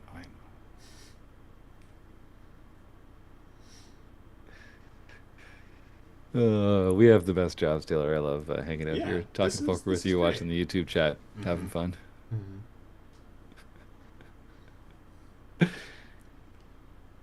All right, I knew we were going to see a bet from Craig there because it had been two streets with no betting, and that is not allowed in this game, in Yeah. this This match. match. Yeah. It just There will doesn't not happen. be a second street without betting. hmm Yeah, I haven't been paying close enough attention, but I'm curious what the relationship has been in terms of when Craig does not see bet because he's been see betting a lot. What's been Chris's reaction on the turn? Like, Mm, has he been leading or has he been hmm. checking? Because that's always kind of a key factor, especially when someone's continuation betting so much that once they take their Yeah, foot off the gas, like, how do you then react to that? it's a great point. Suited queen, two gapper, becoming a three bet, Hmm. and just getting fold. That's fair. I think there's an argument for calling there and an argument for three betting there. It wouldn't surprise me if that hand is kind of a mix. Mm-hmm. It's got a lot of qualities that you like for both. Yeah. And this one's interesting. It's a limp Ooh, a call, quick check from Chris is interesting. super quick. Uh, that's the type of board that strikes me as Now, a small Taylor, continuation bet. yeah. when I'm in spots like this, I never act quickly. Yeah. Am I like too much of a tryhard that I just like I'm always gonna take at least 2 or 3 seconds just No, so I don't give any information away? I don't think that's bad at all. Like if you ever see me play live, like I play slow live, but like Yeah. consistently slow. Whether Mm. I've got big value, whether I've got uh, a easy continuation bet, I still am always like trying to take the same amount of time that I would just to allow myself the time to think in other spots when I do need to think. Um, Yes. there's a lot of times where I get to a river and I'm like, yeah, this is an easy value jam for me. But I go, stop, think. How long would I take to convince myself to bluff jam here? And I'd be like, Right. well, I would need this type of hand. If I had this type of hand, I'd have to think about it and really like consider, do I want to bluff jam? And they'd be like, yeah, I think about now is when I'd be comfortable bluff jamming, and then I will make that bet. So it really makes sense to take your time and kind of go through that because uh, it does take time to talk yourself into bluffs. It does not take yourself time to talk yourself into value bets. You kind of know how you feel about value, and it's easy for you to kind of pick up on that from other players too. So keep your eyes I like open. that. I like that. That's a great tip. Uh, we got a comment from Phil who is playing on the reserve live stream this Saturday. So go check that out, folks, if you want to go see super premium member Phil Razor at the reserve. I can't wait to hear what the shout outs are. I'll be there. It'll be an active chat in that one, I'm sure. So we do get the straight coming in for Mr. Jones here, The jack would have been but dirty. it's That's what Eric tried to yeah. do to me last week, but I sniffed it out correctly. That's the one thing I can feel good about. When we Yeah, ran nice. five on the board to a straight, I folded to Eric's bet when he had the one card higher. But Now, here, Craig's made it really uncomfortable here by just betting one big blind because I think Chris feels like he has to raise, but he's he got, really doesn't want to see a three bet. yeah, You really do not want to see a three bet here, and you do kind of open yourself up to. All right, great, fantastic, yeah, nice, good outcome. yeah, because he's taking his time there and he's not contemplating should I fold.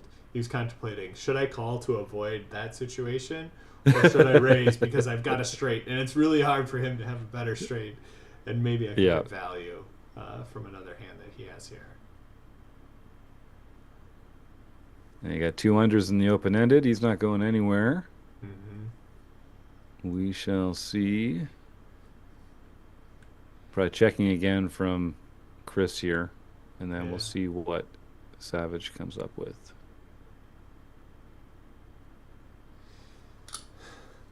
Feels like a When that, spot. Oh, I was gonna say where he hmm, could go bigger for a turn continuation bet, but three's relatively small. Curious what he's trying to represent when he's betting three big blinds here, hmm. but he gets it done. Yeah, gets Chris to fold a bunch of equity.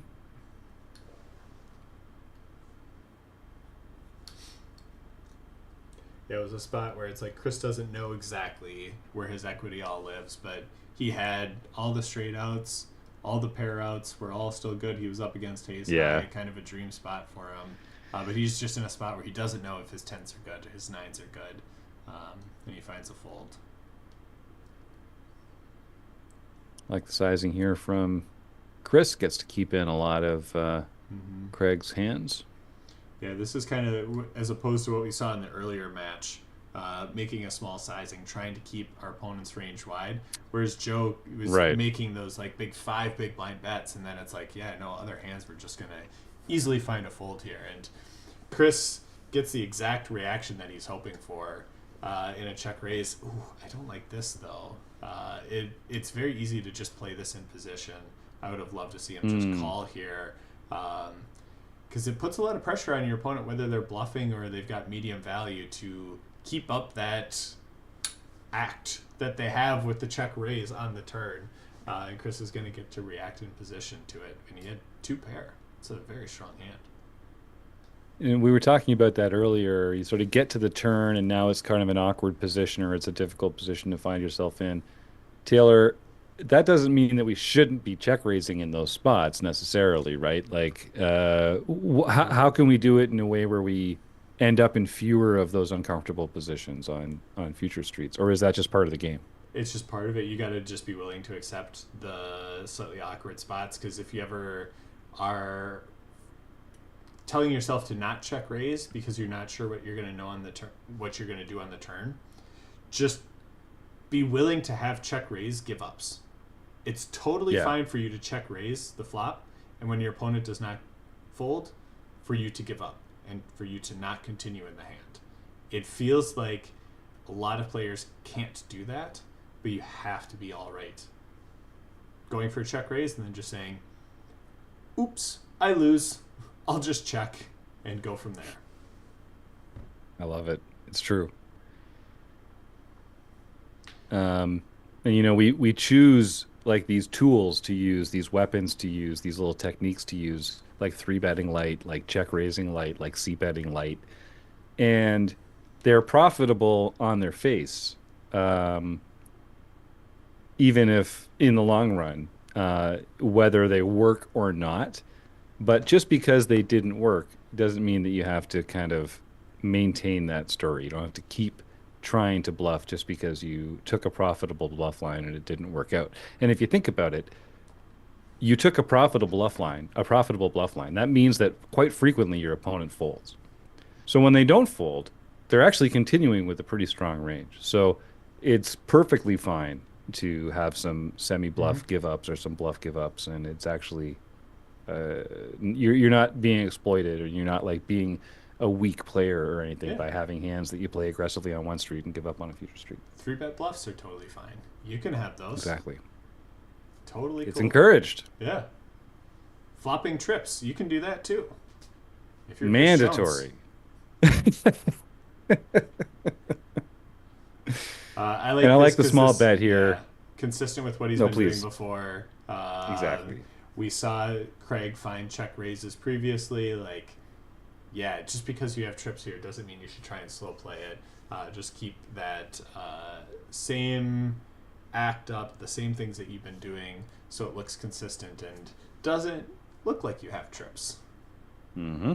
Because sometimes the reverse of you betting makes it look like you have less trips than you actually do. It's villain dependent. You Oh, gotta be telling a story that someone else knows how to read. That's a big key. wow.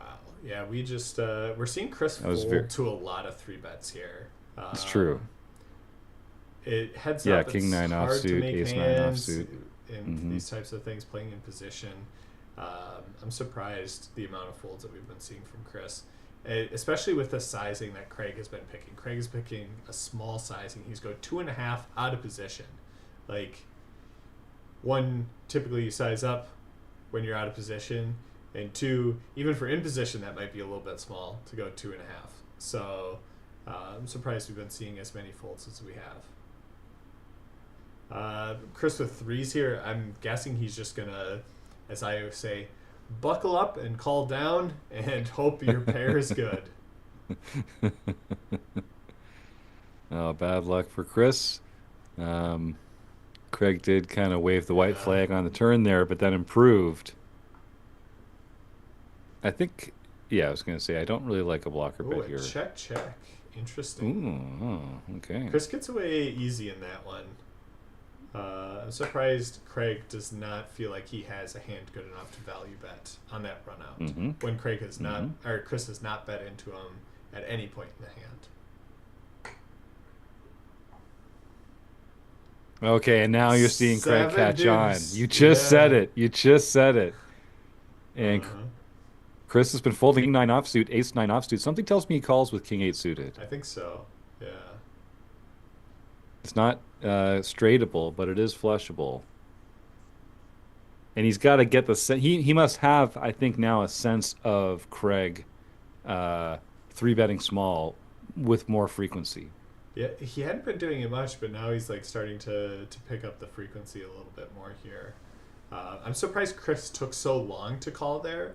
Sometimes that's also a tell in terms of like you thinking through things and like having a marginal holding and stuff like that, which Mm-hmm.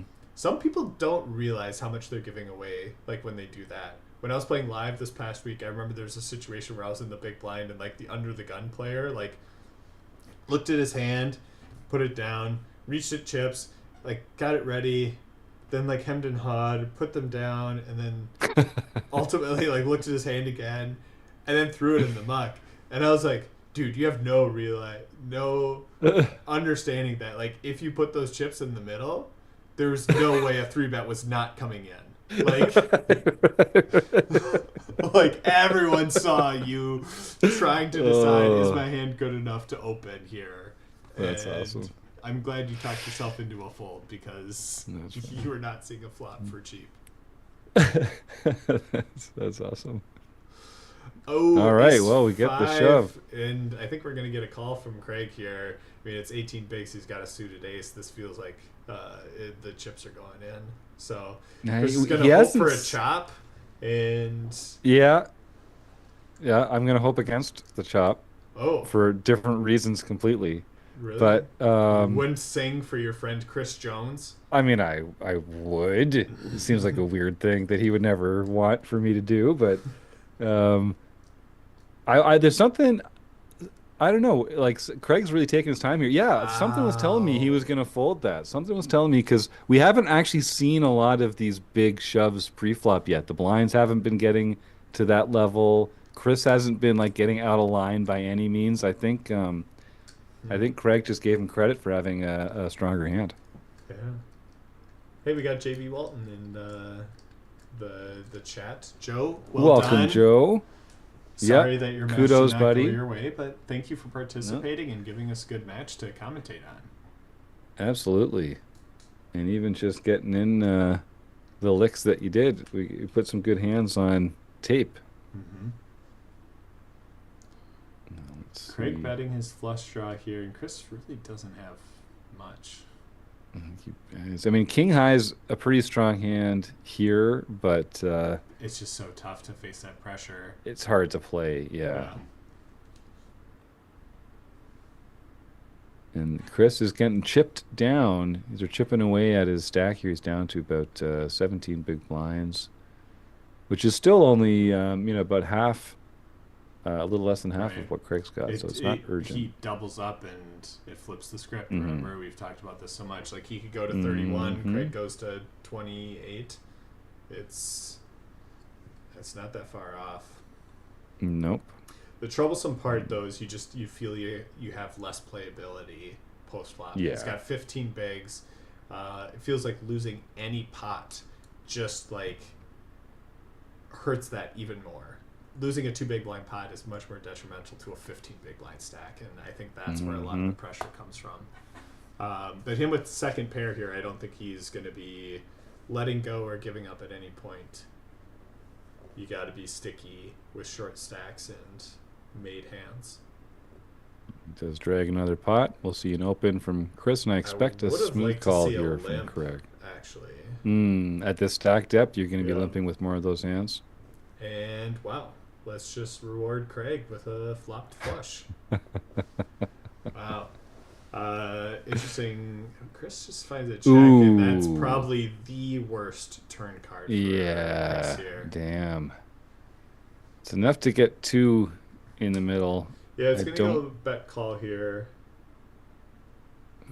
but it'll be how does it then play out on the river? That's great. I can't tell you how many times I've been handcuffed in the same way that Chris is there, where it's like, if you bet, I'm prepared to fold the flop, and then you get the check, and you get just enough rope to hang yourself with in a hand that you never really should have been putting chips in. Yeah. Now I'm sure we'll get a bet from Craig here. It looks like Joe is chip leading the Tournament of Champions. So he's got Ah, something going for him. Yeah, nice. this makes sense how it plays out. If I think so too. it would have been check Good on the sizing. river, I'm curious what Chris would have done. Because I feel like he would have gone for a value bet there and then faced an all-in and had to make a decision. Mm-hmm. Mm-hmm. And now this is also the frustrating part of if you don't get playable hands and you've got a fold off of 10 bigs, it quickly dwindles. And Craig just says, yeah, I can flop flushes, I can flop trips. Bring it on. I think Chris is probably done with this hand. Yeah. Yeah, yeah. Invest those 10 big blinds in a better spot. And 7 Yeah, 3. congratulations, Joe. Take that Tournament of Champions down, baby. Get that silver pin. Mm-hmm. Good luck, good luck. Mm-hmm. King 10, I could see this just being a straight up jam. I mean, you don't want to play it post flop. It's a terrible hand. Well, That, it it's probably a good doesn't. one to get in. You don't really want to like limp and try and trap. King 10 isn't like Mm-hmm. exactly the hand you want to be trapping with. You don't want to limp fold. You don't want to raise fold. So it feels like you just kind of want to turn that into a jam and say, you decide.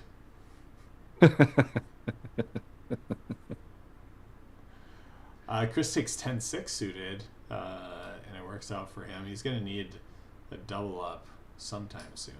Yeah, he's got a, as you say, even though the blinds aren't big, they're still, you're paying the big blind plus the ante every other hand. It is going to get through pretty quick. Mm-hmm. At least we're going to see some hands play out here, though.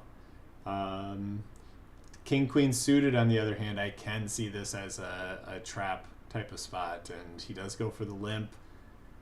Good flop for him, but I don't know if he's going to get anything out of Chris. Yeah. Mm-hmm. Yeah, that's what they call an above average flop for that hand. Slightly above average. Yeah.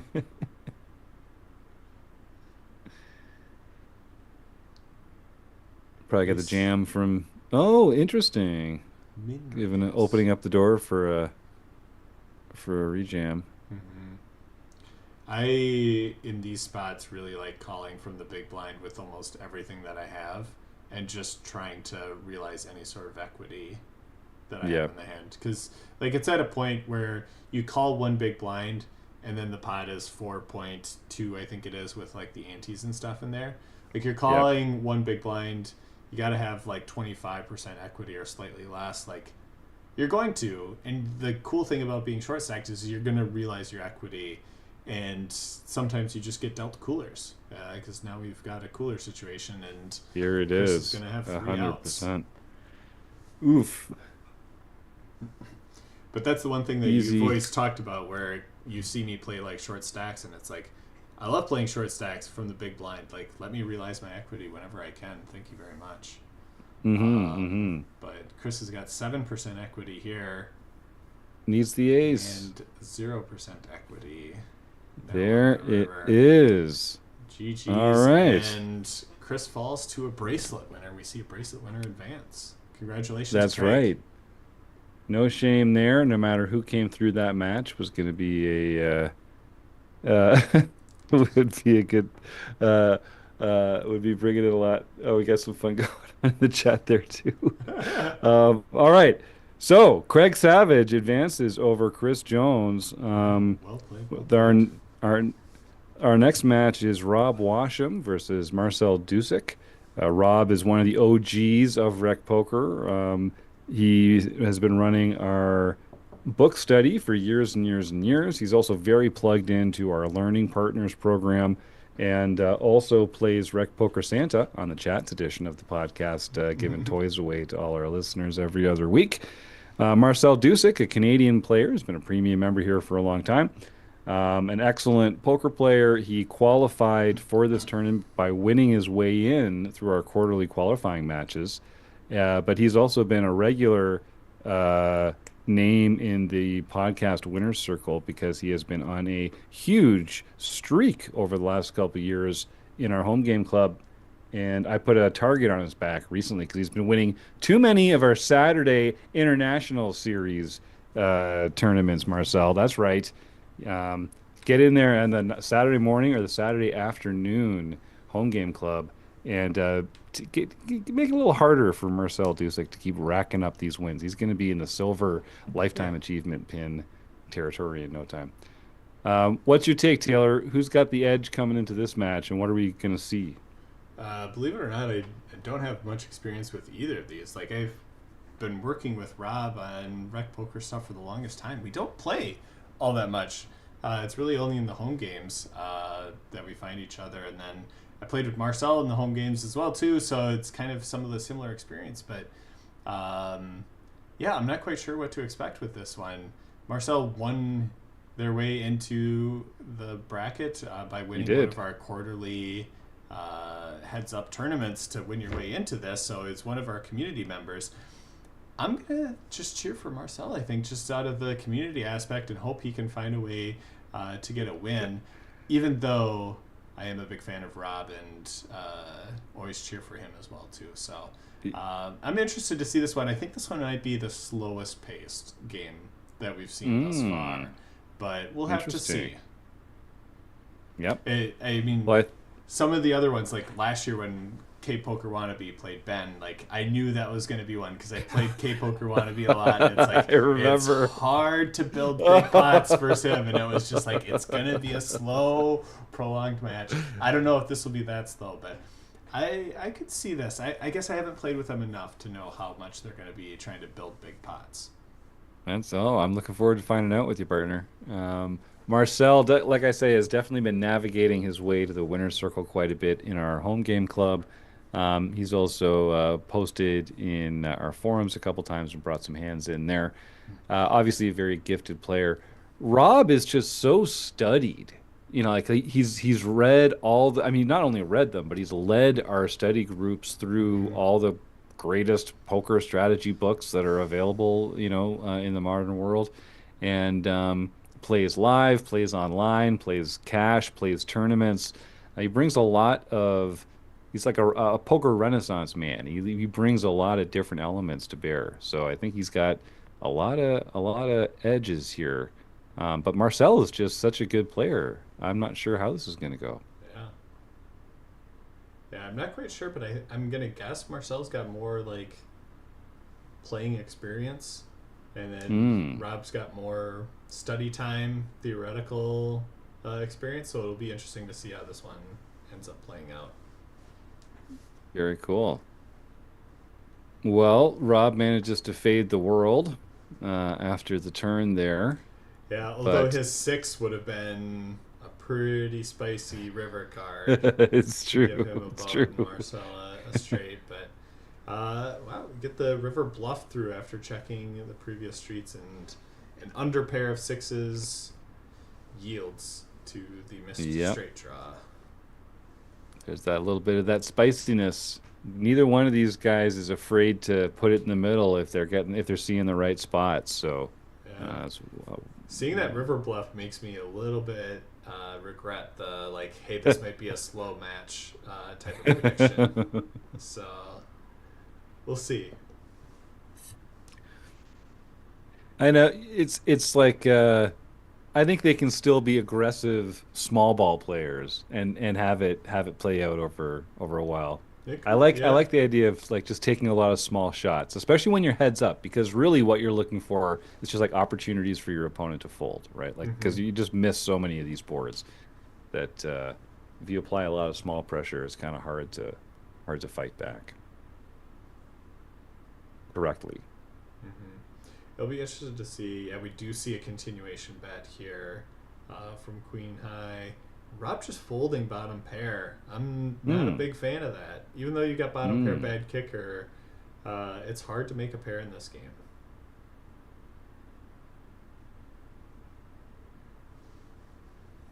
Now, it's easier to make a pair if you start with a pair.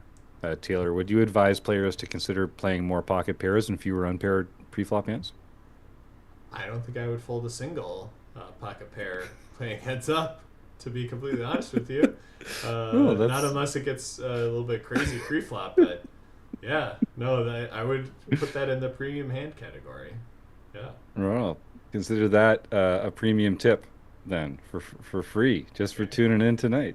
Try and play more paired hands pre-flop. Pocket pairs, good. Good. Yeah. Man, we're just giving it all away tonight, Taylor. Wow.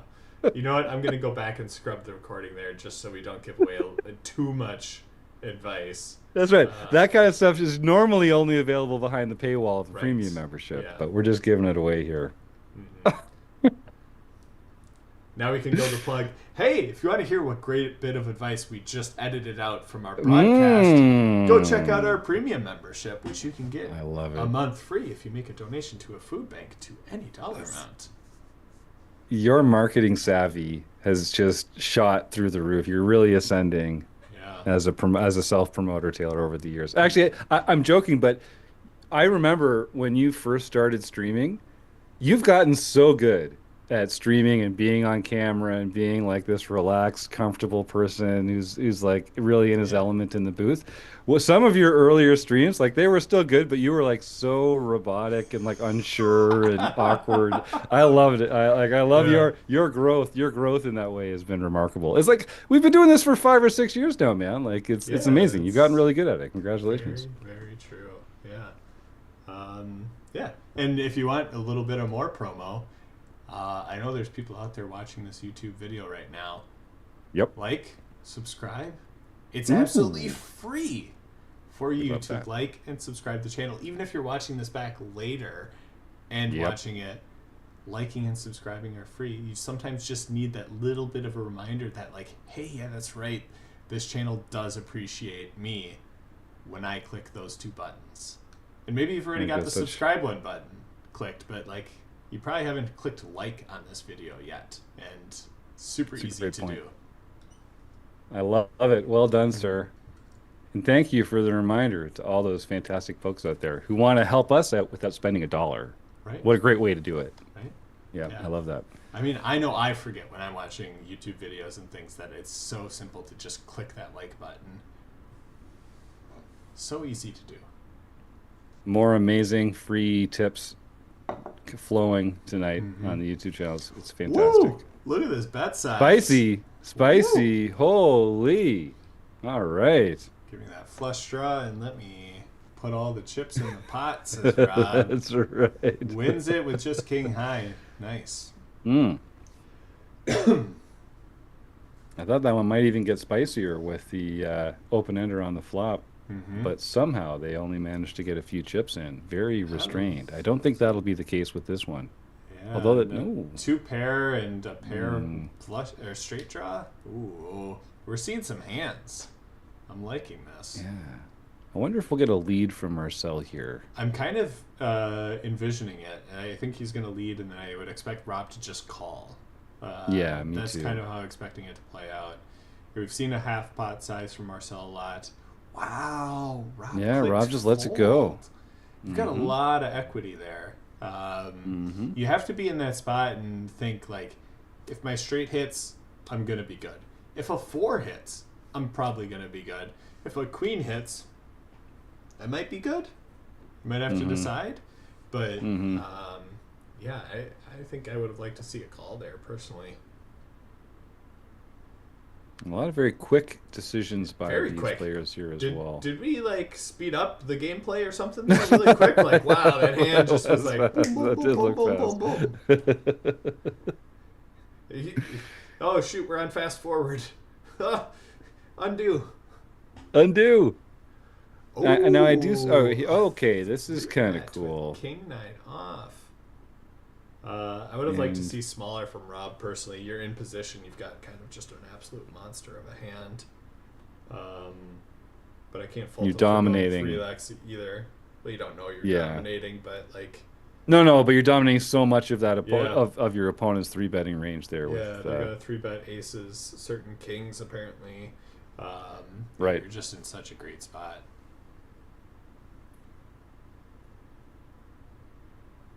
Check. Uh-oh, Are there- hit fast forward again?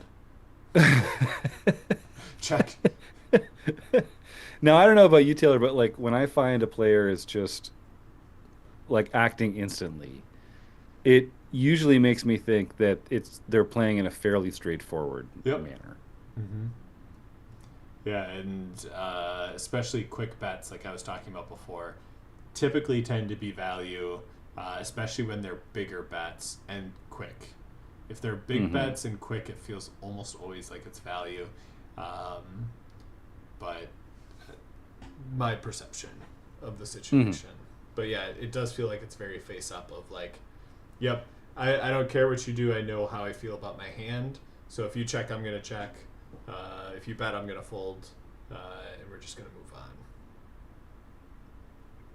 And I do think players get to that point in the hand where they're just kind of over it. It And they're can be, just yeah. like, Queen high versus queen high, and position wins once again. yep.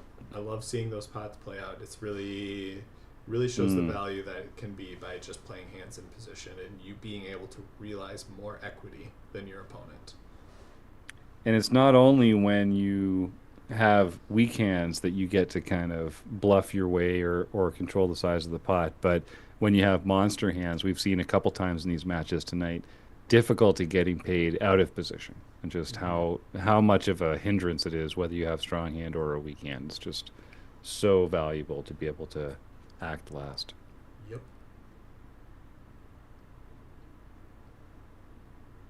So I'm curious if we'll see. We haven't seen a lot of limping from these players yet. Um, Rob's taking his time pre-flop here with one of the hands that you might consider doing it with. Yeah. I think we're still too deep. I'd like to see just a normal open. Yeah, me too. Although limping's an underexpressed part of my game, I haven't really studied it well enough. Mm-hmm. We went 3x, got a quick call from 10-5 suited, and 10-5 gets the favorable flop.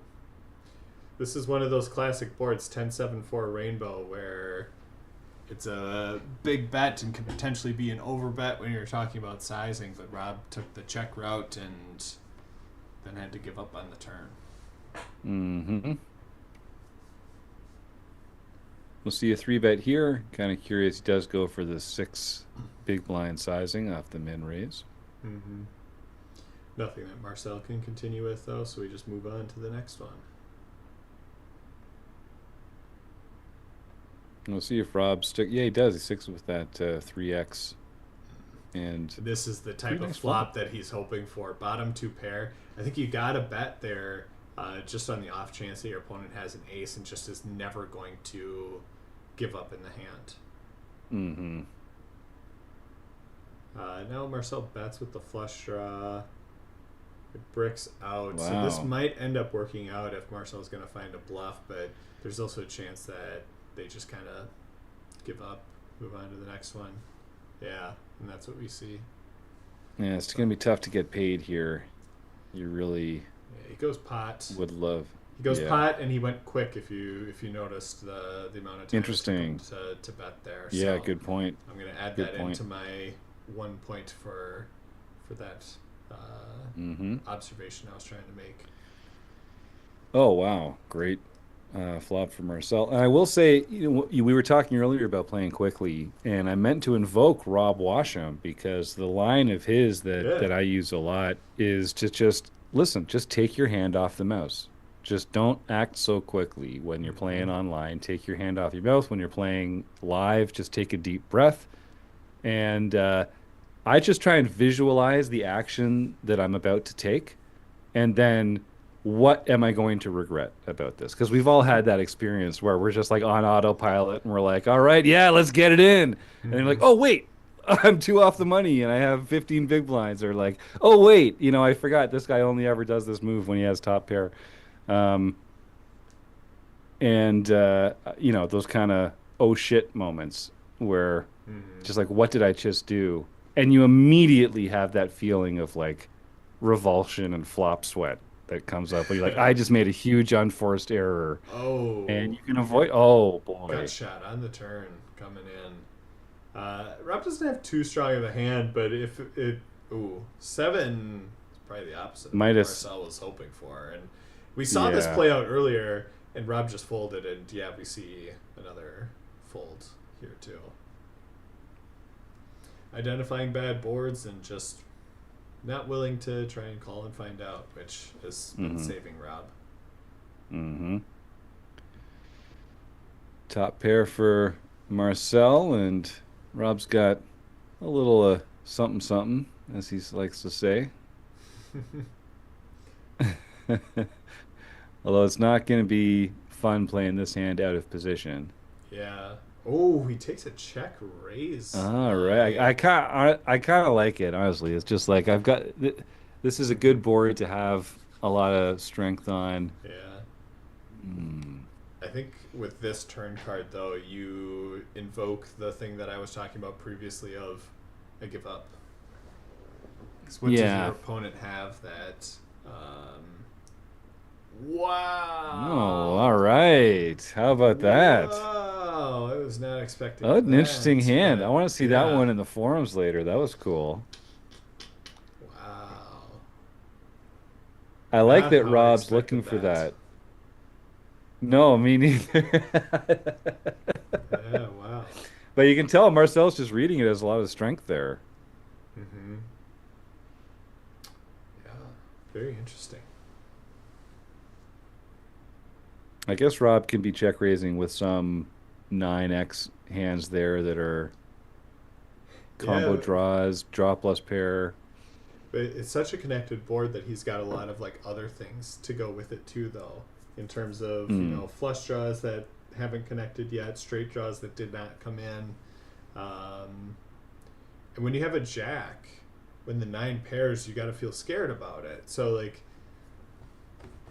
what kind of jacks is he really representing? So it's a hmm. really tough spot, but this might be the first time we've seen someone with the bullets I tonight. think you're right. I think you're right.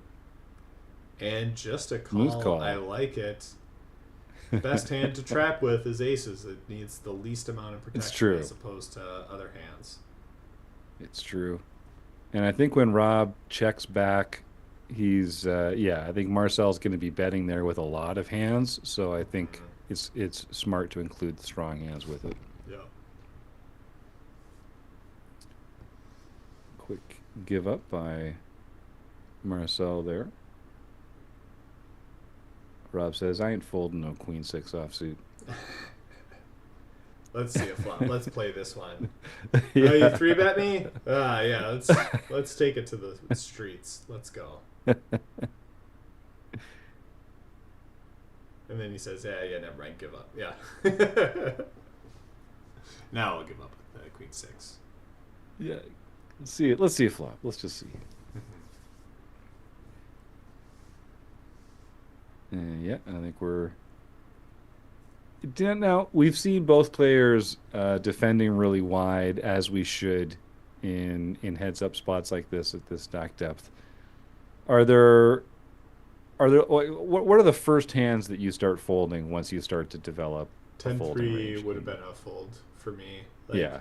it feels like you got to play a lot. Like, you have to play a lot from the button because you're going to have position. But, like, from the big blind, you can get rid of some of those junky hands. The seven deuces, six deuces, nine threes, eight threes, 10 deuce, 10-4 off. Like, all those offsuit combos, I think you can just give up. Like, if you call, you're just going to have to play out of position the rest of the hand, which we've talked about at length so far tonight of like how difficult it can be to play out of position and get value in spots and realize your equity. So why not just give up the worst ones? It's really not that bad. And the worst ones are going to be the hands that have they're not suited, they have a really low card, and then the other card is a card that is also low but doesn't make a straight Yeah. that you can't connect with. Mm-hmm. Um, and so those are going to be those ones that Taylor points out that triangle of death, as I call it, in the Mm-hmm. bottom of the grid. And you'd fold a surprising number of combos of those before you start folding any suited hands at all, which is surprising. The offsuit hands populate much more quickly as of course, there are more combos of them. So Hey, you get dealt them more frequently. You can get a lot of folding done by sticking to that aces death number two. triangle. How It's about time for that? Rob. Yeah. Reciprocal aces. And Marcel And has not the hand you want to have when your opponent has pocket aces. very true, but it's going to be a flop that he can easily get away from. It doesn't interact well with ace reg offsuit. Hmm. Both players very, very close, although this hand might have something to say Sometimes you about just that. flop a straight. Just flop the whole damn thing. Yeah, Rob could tell. He He just just knew. knew. There was a tell. Yeah. Oh, bullets number Whoa! 3. What the hell? Is that even allowed? Yeah. Man. Maybe we should Now if he I want to see check six the here because algorithm. There you go, 6. Queen 8. Rob's calling for sure. Oh, uh-oh. Yeah. Is this the downfall of Rob? A check. Now, Check. no, he didn't. Interesting. Oh. I thought Marcel would follow up there. Goes Yeah. for half pot and will definitely It's... get called here. Ooh. Oh, Ouch. that's not This is nice. going to be tough for Marcel. That's not nice. And Yeah. Rob, Rob probably bet some flops there when he has a queen, so Marcel's got to be feeling pretty Continues good about half. this. But when you get raised here by Rob on the river, can I you call with mean, aces? oof. It's tough to fold aces, especially in this spot. Like, what do you lose to? You lose to a queen only, but what else? Only. Well, I guess king jack. Yeah. 7, 8, but yeah. I think you just have to assume your opponent's never bluffing here and find a fold. But it's tough. Gross spot. Mm-hmm. Gross. And he's got lots of time, He took his hand off the mouse. He's thinking about it. Find the fold, yeah. I think Yeah, he well went through played, the sir. same thought process. Oh my God, what is happening here? Let's just send the chips back to him. Holy cow. Oh, Rob wins a big one. Oh, just call. Ah! Wow, how did this happen? Oh man. But a Okay, favorable so flop for both of them. Like, the chips still have to get in here, right? I Rob think check they have to. raises. No, he's gonna call. Just Yeah. calls. Oh, does that slow him down? If Rob checks now, it's an interesting spot for Marcel. I think he still has to value bet. He can still value bet small here and um, have all the options on the table. That's even a little bigger than I think he needs there. If you look at the stack to pot ratio, the one question I always want people to ask is, if this bet gets called, what is going to be behind? He ships it. I can't imagine anything but a call here. Yeah, we see the No, it's call. got to be. And Yeah. send all the chips back to Marcel. Okay. Rob was just keeping them warm for you, For Marcel. one hand. One singular hand.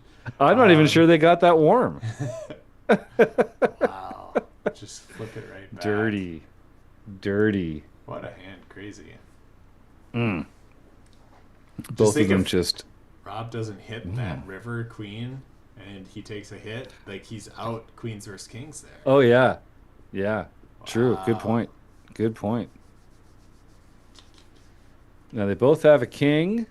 Rob's got the 3 to go with it.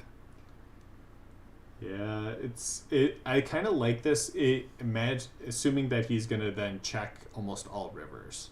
Yes. Because Yeah. there's a lot of things that can call you with draws there, and then on the river it's going to be harder to realize that equity that you have with 2 pair. So I like the bet that Rob made there on the turn, assuming he was going to check almost every river.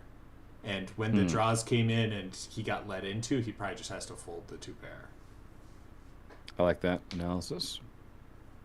Mostly because it supports something that I said earlier. So it makes me sound smart. So I appreciate that. Just trying to help each other out here, right?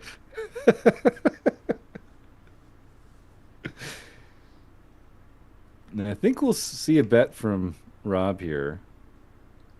Doesn't have to be big. Yeah. Yeah, I think so. 2 When it big goes blinds check, is fine. check. Ooh, a call. Check, check on the river. Is that your expectation? Yes. Yeah. Yeah. I think that's right. Too good to bluff, not good enough to value bet. Mm-hmm. Has Marcel been going 3x? I kind of got lost a little. That's a good point. I can't remember exactly. I thought he was it was 2Xing. mostly 2x because I thought I remember Yeah. Rob 3 betting to 6. Yeah, that's right. So it's interesting the upsize to 3 with Well, pocket tens. Rob's got a 6 card straight. Does that count at all? Now there is a What? flush out there. That'll freeze some players here. Oh. But you know what they No, I say, like it. I Jim. like You it. know Yeah. what they say, Oh Jim. no, no. Everybody Rob loves loves the the chop chop pot. pot. There we Everybody go. loves the Yeah. chop pot. There we go. We got one in. We got one in. Somewhere Ben, if Ben Enslow's still, he's probably in bed by now because it's after midnight his time, but he's smiling. He doesn't know why. Somewhere Yeah. Ben Yeah. Enslow's smiling. He's dreaming and smiling in his dream. He's gonna wake up in a better mood, and this is why. Ooh. Oh, that's great. All right, well, still lots of chicken left on this bone. Neither player Oh, getting I was gonna say it's 8 high desperate. versus 7 high, so it's gonna be an Yeah. interesting river. But now they make a pair. Oh, Rob just And checks back seven thin, high. Like thin, thin, thin. Rob, Hmm, like you just hmm. giving up on the hand, which you totally can do. But you know, Oh yeah. maybe take some of those bottom hands and turn them into bluffs. It wouldn't have worked out, Hmm. so maybe don't always take my advice. But wow, Rob flops everything here. Straight draw, flush draw, even a draw to the better straight, which there it is. Wow. Not a great board for pocket twos. Pretty darn ugly for pocket twos. Now I noticed on that one, I think Marcel opened to four big blinds, I and think he I had saw opened something there. to It was a bit three big distracting, blinds with but yeah. tens. Mm-hmm. So it's a very interesting dynamic opening sizes from Marcel here because Sometimes the people, effective big blacks what you're saying. yeah, sometimes people like play defensive with those bet sizings. Like, well, I want to Hmm. go bigger with fours because I know I should bet this, but I also don't really like playing post flop with it. Right. But I Yes. think you gotta like tone that down and be all right. Like, yeah, I am okay playing this post flop. I'm curious to see what Rob's gonna do here. We've seen him fold bottom pair to aggression, but he has bottom pair and a straight draw. And Okay. even a backdoor flush. So Wow, that's a still. lot of equity to be throwing away, Mr. Washam. I mean, He's gotten correctly, used to he was being Rec Poker behind, but Santa. yeah. Yeah. He's reaching into that Santa sack and throwing equity at Marcel and saying, "Merry Christmas, Marcel."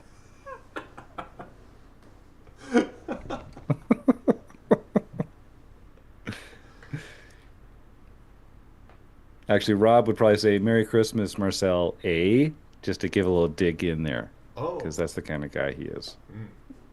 Yeah. And he's the kind of no, okay, interesting. I thought let's Well, he see. had Marcel bet Ooh. into him on the flop, and he's. This is what I like to see playing out of position. People sometimes overplay stuff out of position, don't allow their opponents to bluff into them. Hmm. And Rob's giving him all that opportunity. He's still got to find calls if Marcel bets the river here, though. We can't be too worried about an ace. It's interesting sizing for Marcel because he can really. And he checks. Okay. Okay. Yeah. Give up. Yeah. Says, I took my opportunity, didn't work. I waved the Right. white flag. Which is probably I was gonna. totally fine by Rob. He'd called two bets already. He probably didn't want to be forced into that tough river I decision. don't think he did. I don't think he did. All right. Love this from Marcel. Mm-hmm. Suited ace, 3-bet. Yeah, I've never met a suited ace that I didn't want to take to the flop. Mm-hmm. It's like a pocket pair. It's like Yeah. you're flush Very mining. similar. Very, yeah, Yeah. flush mining. Yeah. Except there's a lot of flops that you sometimes get and you're like, wait, you were It's supposed true. to be good, suited ace. Yeah, that's right. What happened? Now I gotta play poker. This isn't any of the colors that I have in my hand. 4 high, finding Here the we river go. bluff. Yeah, But great Rob spot had a for it. pair. Snaps him off. I like it. Well played by both players. Yeah.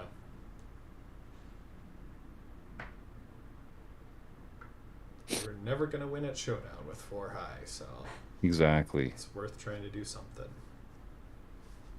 Have you been telling a good story? Can you continue the That was the story? downside, and that one is, I think it had checked to the river almost, and it's tougher to tell that story, and someone rivering a pair is like, well, yeah, maybe you didn't have anything, and now I do. Ooh, I feel bad for Marcel in this hand, though. Oh, I knew it was coming. I knew the He comment was jams. coming. Oh, Call it off, Rob. whoa. Oh, Oh, he he missed had his a, he chance. was gonna win the heads up match, and he didn't even know. Poor guy. Poor guy. Well, Rob's got almost 50 big blinds to Marcel's little over 20, so it is, again, lots of room to run, but they're starting to feel that disparity of the stacks here, I think. Yeah, About 2 to 1. but win a few hands and then it can start swinging back. Although this one I think is just a raise and fold. We'll move on to the next hand pretty quickly. Oh, Rob calls with the Oh, Rob 8-3. says, no way. I see your What premium. triangle of death? Yeah, I flopped a pair. Outflop you. Oh my God, and outturn you. Outturned you. See, this is why you can't fold 8-3 offsuit. It's a powerhouse. It's a powerhouse. Any hand can make Insta trips. check back. Ooh, Insta check back. this And Marcel is gets some rope. close to the Now the worst flush river comes for out there. Marcel, and he doesn't Yeah, know it. yeah, yeah. And he really should value bet this. Yeah, but Yeah, Rob's gonna. good. Oh, Rob, no raise. Oh, wow. I think Checks. Rob's giving up a bit of an edge in this. I think he's Yeah. turning down some plus EV spots. Yeah, like it's checked the whole way through. Like, wouldn't you expect your opponent to bet a flush draw at some point? When they bet river, it's a lot of bluffs because we just saw him bluff with 4 high, but it's also rivered queens and stuff like that. And like rivered queens, you can get more value from when you've got trips. Absolutely. But missed opportunity.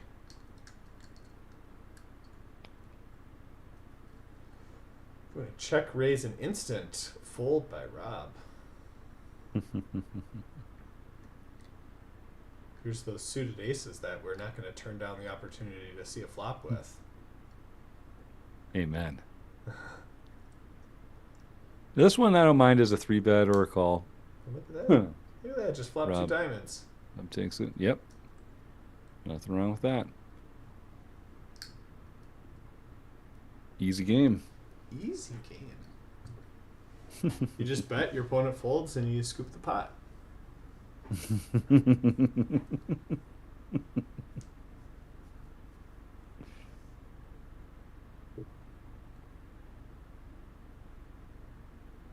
Okay.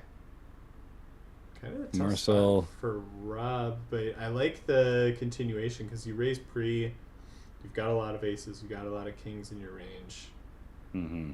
And then here we get part of the garbage triangle, 2 of those hands. Oh my. Going up Who's going to against bet one another. first? I'm going to go with the person in position. Usually a winning strategy. Oh, Ah. wow. Should have. Should have. Whoops. Would have won the hand. I'm pretty confident. Yeah, we'll see. Maybe Marcel can still find a way to snake it away. Mm-hmm. Mm-hmm. Doesn't feel Although that I likely. No, The way not this checking a hand lot is of tens played out. there. Not checking a lot of tens on that flop. He goes for it. So can he? Yeah. Oh wow! He tried. Yeah, it was the story. It wasn't a Mhm. good enough story there for Rob. Rob sniffed it out. Yeah. Love the call down by Rob. He again, no, didn't he? He didn't take his hand off the mouse. He was poised and ready. It's like, I got this. Got this. 2 All right, pair Marcel. versus double gutter. And an ace will now do it. Counterfeits the 2 pair. Yeah, It's gross. we don't see Diamonds come in. it. Gotta bet Let's get a this, bet Rob. in here. Yeah. Yeah, it doesn't have to be big. 2 big blinds, 2.5. You can get called. I'd There you go. Well, you see the cards, though. That's unfair for you to... That's true. Aces again! What is going on in this match? Who rigged That's this? nuts. That's And our flop fourth set. aces and kings versus queens. That's crazy. This is our first flop set, too, right? I think it is. We gotta just That call feels like here. under. This is way too strong. Yeah, yeah, yeah. Nice. Nice. Let him continue. Yep, give him rope. Let him try and take it. Feed it out. Check. Insta check back. I still like a check here on the river. you're not going to get one. No, we bet, we take it down. No opportunity for our opponent to bluff when we've got the board absolutely locked down. But Marcel in very much the danger zone, under 10 bigs. Good point. A 6 to And in 1 that Somsky ratio. critical Somsky ratio there. Whew. Wow. Yep. And river pair, just in case Rob didn't know he was good. Now he knows it for sure. Now, do you like a shove here? Jack 8 off. This is a really tough spot. I think I'd actually limp it, to be completely honest with you, just because it's so middle of the range. But him taking this line with jam gets a better hand to fold, so it does end up working out for him. Yep. And I like the fold from Rob there with 4 high, honestly. Let's just pick a better spot. You got such a big chip lead here, you don't need to start getting it back with 4 high. Right. We're going to see more folds when Marcel is short than we would at any other point in this heads-up match. Yeah, I like the jam with ace deuce off here. Well done. I think that's potentially going to like trigger alarm in Rob's head that says, yeah, maybe I should just be limping instead of trying to min raise in these spots. So we'll see how it continues from this point on. Like this would be a good limp trap type of hand. Ooh. I like it, Rob. This probably is going to be it, right? Like if you've got 11 bigs and you flop a pair, you're very likely to just get the chips in. You'd be bluffing here, I think, so I like the bet. And very smooth. Smooth by Mr. Washam. If Marcel goes small bet here, I hope Rob raises river.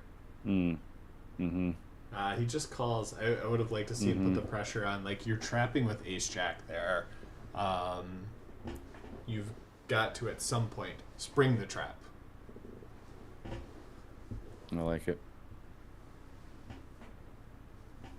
And I think you kind of get into this mental space where you're like, okay, I've got this person down like 9 to 1 in chips. I can just afford to just keep it small ball and grind them down. But Yeah. I've seen players come back. It just takes, run bad for a while, and What's that's all even it better takes. You than can't that turn is down a chance.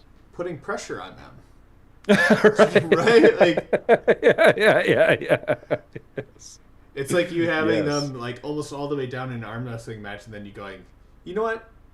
I'm at such an advantage. I could actually relax a little bit here.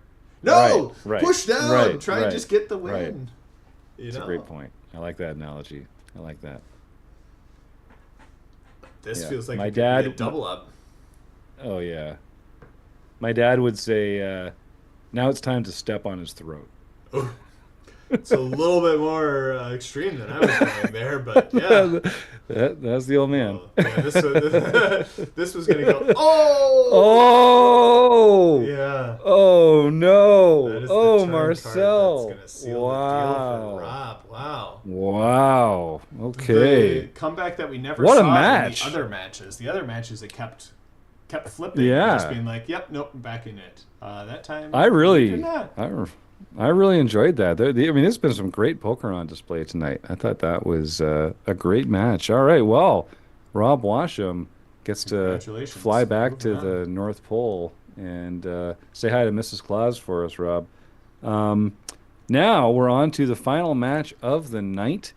Matt Matros versus John Somsky. So John is a previous winner. He was the winner in year 2. He runs our home game club. He is an invaluable part of the Rec.Poker core team. And folks don't see him as often because he's not running our study groups. He's not in front of the camera. But he is in the booth with us for the interview edition of the podcast every other week. And a big shout out to John for just all the work he does to keep our home game club running. What a phenomenal guy and a phenomenal influence that he's had on the recreational poker world, not only through our organization, but through others. Matt Matros, phenomenal guy, Wrecking Crew member for a while now. He's been doing some coaching with some of our members. He also has a couple cohorts. You mentioned Chris Jones's multi-way cohort, which is one of the cool things we're doing here to keep the price of coaching down, is have some group coaching opportunities on kind of a structured theme. Matros has two such cohorts with us, one preparing for the WSOP and one called Blockers for Dummies, which I'm actually really interested in. I think I might take that one. So I don't know. Both excellent players. Like John Somsky, I think, has actually been playing poker longer than Matt Matros, maybe, Quite but not possibly. as frequently. Like, Yeah. Matt's been a professional player for several years. He's literally written books on the subject. Probably have to give him a skill edge. Uh, but I think I'm still rooting for John. John's John's won his fair share of poker games, not just in the home game club. So he's definitely going to be bringing some fight into this. What do you think, Taylor? What's your take on the I'm match? gonna go with Matros here. I think John found the recipe for success when he won MaREC Madness, and has completely moved away from that recipe for success. He made the Wow. best Twitter smack talk videos when we were putting those together. It Really led good. him to the championship match in which he won, and then he just moved away from it. That's so good. That's a great call. Yeah. Right? That's a great call. I love it. May the worst I player love it. win. And that'd be Oh, me. fantastic. That's Like, wonderful. where is it? Well, Wow, currently just gonna flop coming out of the straights gate. though, Coming and out of then the turn gate. flushes No, and and wow, river flush. okay.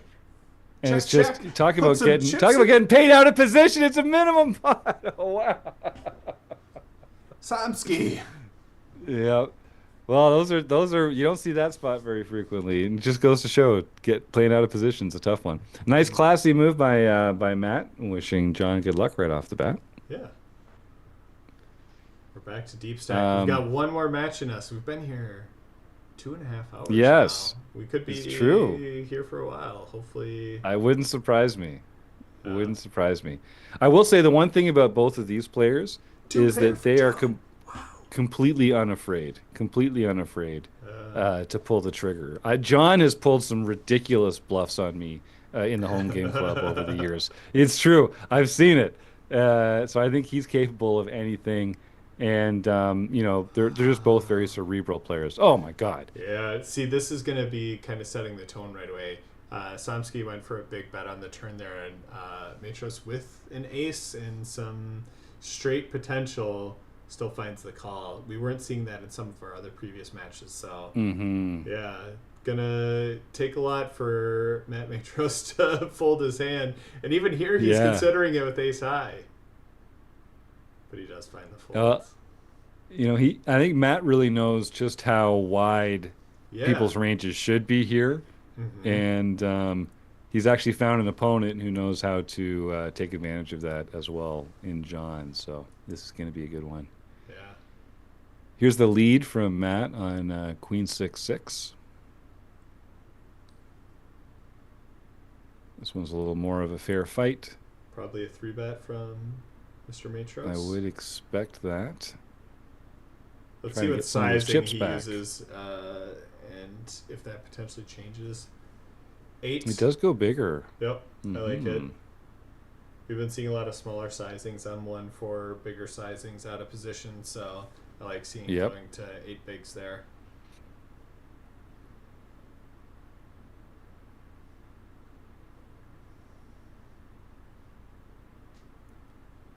Easy completion from John there. And we'll see a bet from Matt, I have no doubt. But none of the colors match John's colors that he That has. might be enough. Yep, Yep. and that is enough. I see Joe says fourth in the Tournament of Champions. Nicely done, Joe. That's a Good tough run. field, man. Good run. Yep. No easy seats there, that's for sure. The limp pot now leading with middle pair. You never It's like always- getting called. Yeah, it's always interesting to see then how do you react on the turn. Leads again and gets a fold, so close that gap that John may have gotten immediately. It's true. Now we see Matt limping and a Mhm. really small raise from John that gets it done. Quite small, yeah. I'm gonna be That was curious remarkable. what he finds for limps because I think we had seen raises and then we saw 4-2 make its way into the limping Yeah, range. Always easier for us with the cards up to understand of and course. pick apart what's going on, but will John start to see that with how he's reacting to hands? He got a bit of information when he raises small and got a very quick fold from Matt Matros. I was wondering if Matros might just call with some of the value being that you discourage those really small Yeah. re-raises. You know what I mean? It's Mm-hmm. like you don't want to indicate that that's going to work too frequently because then you kind of invite it more frequently, Mm-hmm. which isn't the end of the world, I suppose. Like depending on your plan. Yeah, we saw it open from Matros here, declining to continuation bet on this board. Hmm. Um, I was curious how John was going to react with an under pair.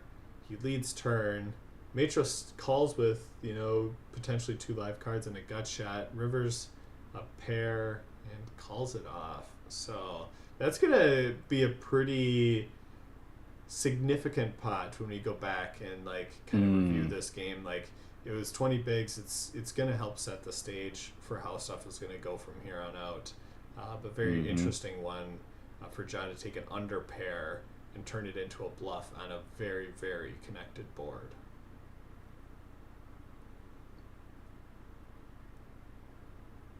And Made I the do think better eight those. win. Oh, and we found a six, so Yeah, that's the the end of that, I better think. Oh no, the better eight will win. I think so. Unless there are chop outs. Oh no.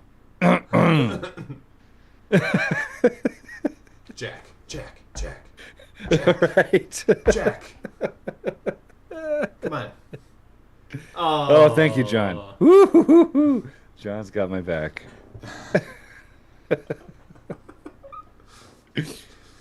Tell you what, next time there's a chopped pot, instead of singing, you can just whistle the tune.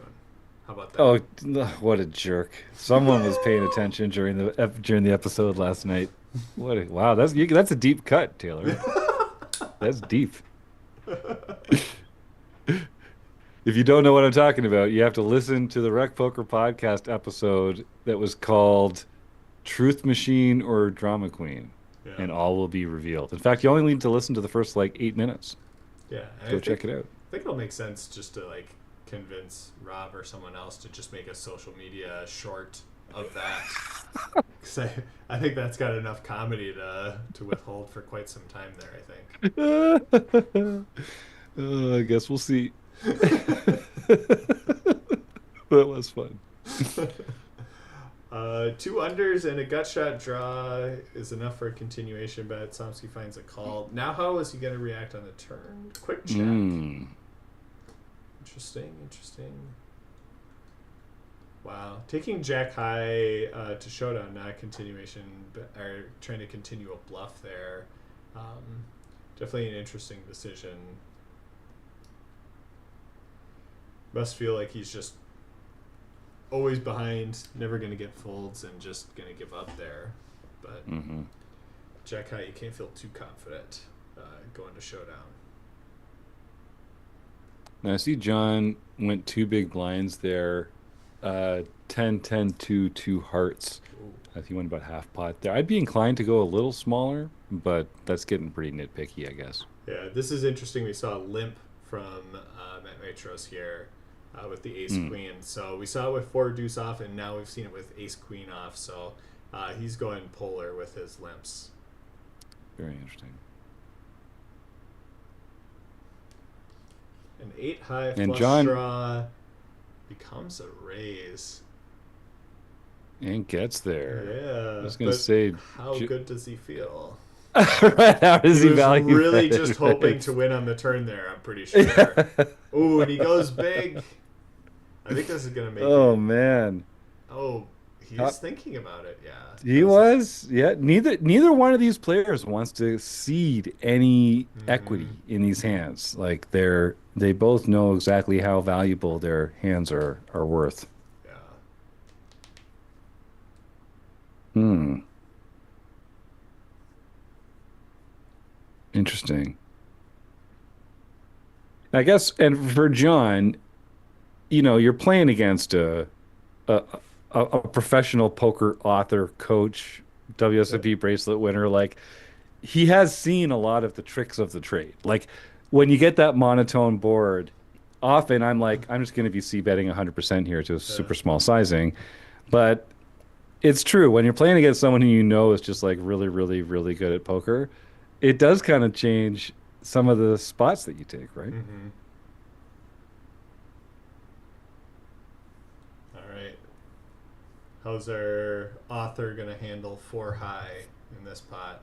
Probably just a fold here. Yeah. I think Out of so. position, four high.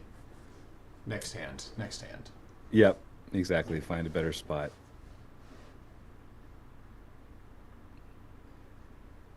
All right, yeah. Ooh, bottom Interesting. pair, straight draw. Mm-hmm. Matros picks up the flush draw. Thought we might Ooh, see a bet from interesting. John there. That He's not could going mean a lot anywhere. of interesting rivers. If it was a seven of hearts, that would have been Yes. the like crushing card. Yeah, he just checks back here, and John gets no value from his straight. We saw John get no Mm-hmm. value from his flush on the first hand, no value from his straight on that one. Those can be the hands that like help decide this thing. You got to win the small Mm-hmm. ones and keep eking out value whenever you can.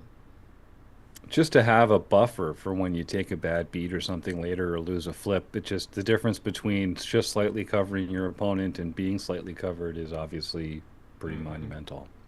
Yeah, he's got to grow that Somsky ratio. That's right. Hey, wait, do you think they named that after this John Somsky? Wow. The famous I the had famous poker expression that I I'd not wonder. considered It could that, but it be. makes a lot of sense. It is a It poker does make a lot of expression, and he sense. plays a lot of poker, and he's been It's around for a true. really long time. Huh. We should ask him. It'd So be a hell of a here, coincidence otherwise. right, a So seven would be an absolutely terrible card for each person here. it's true. With a And that three, actually that probably saves John from any sort of trouble uh in this yeah. hand. Him hitting bottom. Whoa, oh, But he says no. Oh no. ooh! Oh I no. imagine John's just gonna rip this too. Oh. Yeah, yeah, yeah, Yeah. yeah. He goes pot Oh, and that's so gross. yeah, What a gross spot. Yeah, no, you just took it off the chop. Oh, that's terrible. I mean, like a terrible spot. yeah. Because he's Ugh, building that up. He's telling that story, and then he gets to that river, and you just hope your opponent doesn't have an eight, and he does, and man, that just got pretty, worse and pretty worse. downright ugly to just Mm-hmm. lose a pot in a cooler situation like that. Mm. All heart though. Like I say, you can see these guys. They're not backing Yeah. down. Ouch. But yeah, this puts it in a really tough spot. Um, it's early, but Matt Matros has a huge lead. If the blinds go up, that just is another hit for John Mm-hmm. Somsky. So we'll see how this plays out. He's going to have to win some hands here quick to be able to flip it back. Could start here. Very likely to go his way. And he's got to get some chips in the middle, though. Mm-hmm. It seems like every time John's had the best hand, he's been out of position. Mm-hmm. It's brutal. This time he got Matt Matros to find a bluff with 7 high. He can call down. It's what he was hoping for, but I'm wondering if Matt Matros is going to start to understand that he's not making any sort of value bets himself out of position, which really Hmm. loses the bluffing value if your opponent's going to be checking their value hands. Good point. All right, Uh-oh.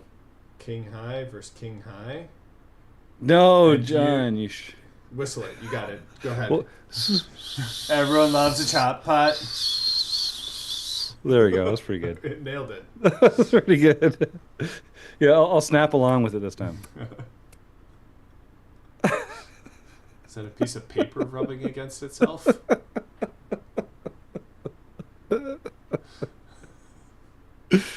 Oh, all Uh-oh. right. This Trouble. is this is it for Trouble. Sapsky. He's done. Yep, it's all Oh over. man. Yeah, Calling it here. this is a hard board to hit. It wouldn't surprise me if okay. All right. All right, let's see. Should have folded pre. Oh, that's dirty. I love the oh Yeah, yeah, there yeah, it is. yeah. Yeah, yeah, yeah. This is Dunzo. I had a feeling it was getting in. Clip this. Send it to Chris. Send it to Chris. Okay, I was really glad at 5 didn't pop on Oh mine. yeah. That would have been, Well, yeah, that my was face. interesting. I mean, really just that one Yeah. hand where it was just a huge pot. Um, I'm sure John wishes he had Yeah. that one back, but going for the win, and I liked that he wasn't afraid of having the run out degrade the value of his hand, and the fact is, it's hard to have an eight there, right? Mm-hmm. And so many times where that one gets through. So congratulations to Matt Matros. Both bracelet winners on the Wrecking Crew managed to make their way through Hey, to round two. interesting. How We'll about see if that? this plays out in the Elite Eight of our That's MaREC right. Madness. So tune in next week. Again, every Tuesday throughout the entire month of MaREC, all MaREC long, we're going to be here. Next week, we'll see some combination of Dan Kennedy, Kim Kilroy, Eric Jin, Joe Coolis, Ben Enslow, Craig Savage, Rob Washam, and Matt Matros duking it out to see who Do- will leave the Elite Eight and into the Final Four. I've got the exact matchups if we want to do those quick because we're going to have the two World Series of Poker bracelet players playing against each Oh other. Matt Matros is my going to play God. Craig Savage. Ben Okay. Enslow is going to play Joe Coolis. Rob All Washam right. plays Eric Jin.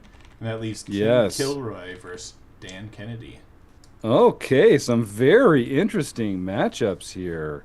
And bracelet on bracelet. That's very cool. Got to So, get rid of it. Just all right. got to knock one of Yeah, them out. can't have two can't in make the them into Final finals. Four. Can't have yeah. But also guaranteed one in the Final Four.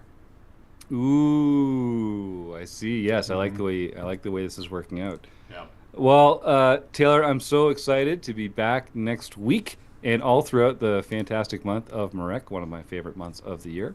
And congratulations to all our winners. Condolences to all our losers. Thanks to everyone who was involved.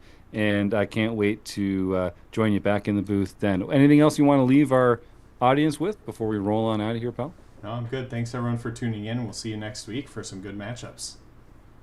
Have a good night. See ya.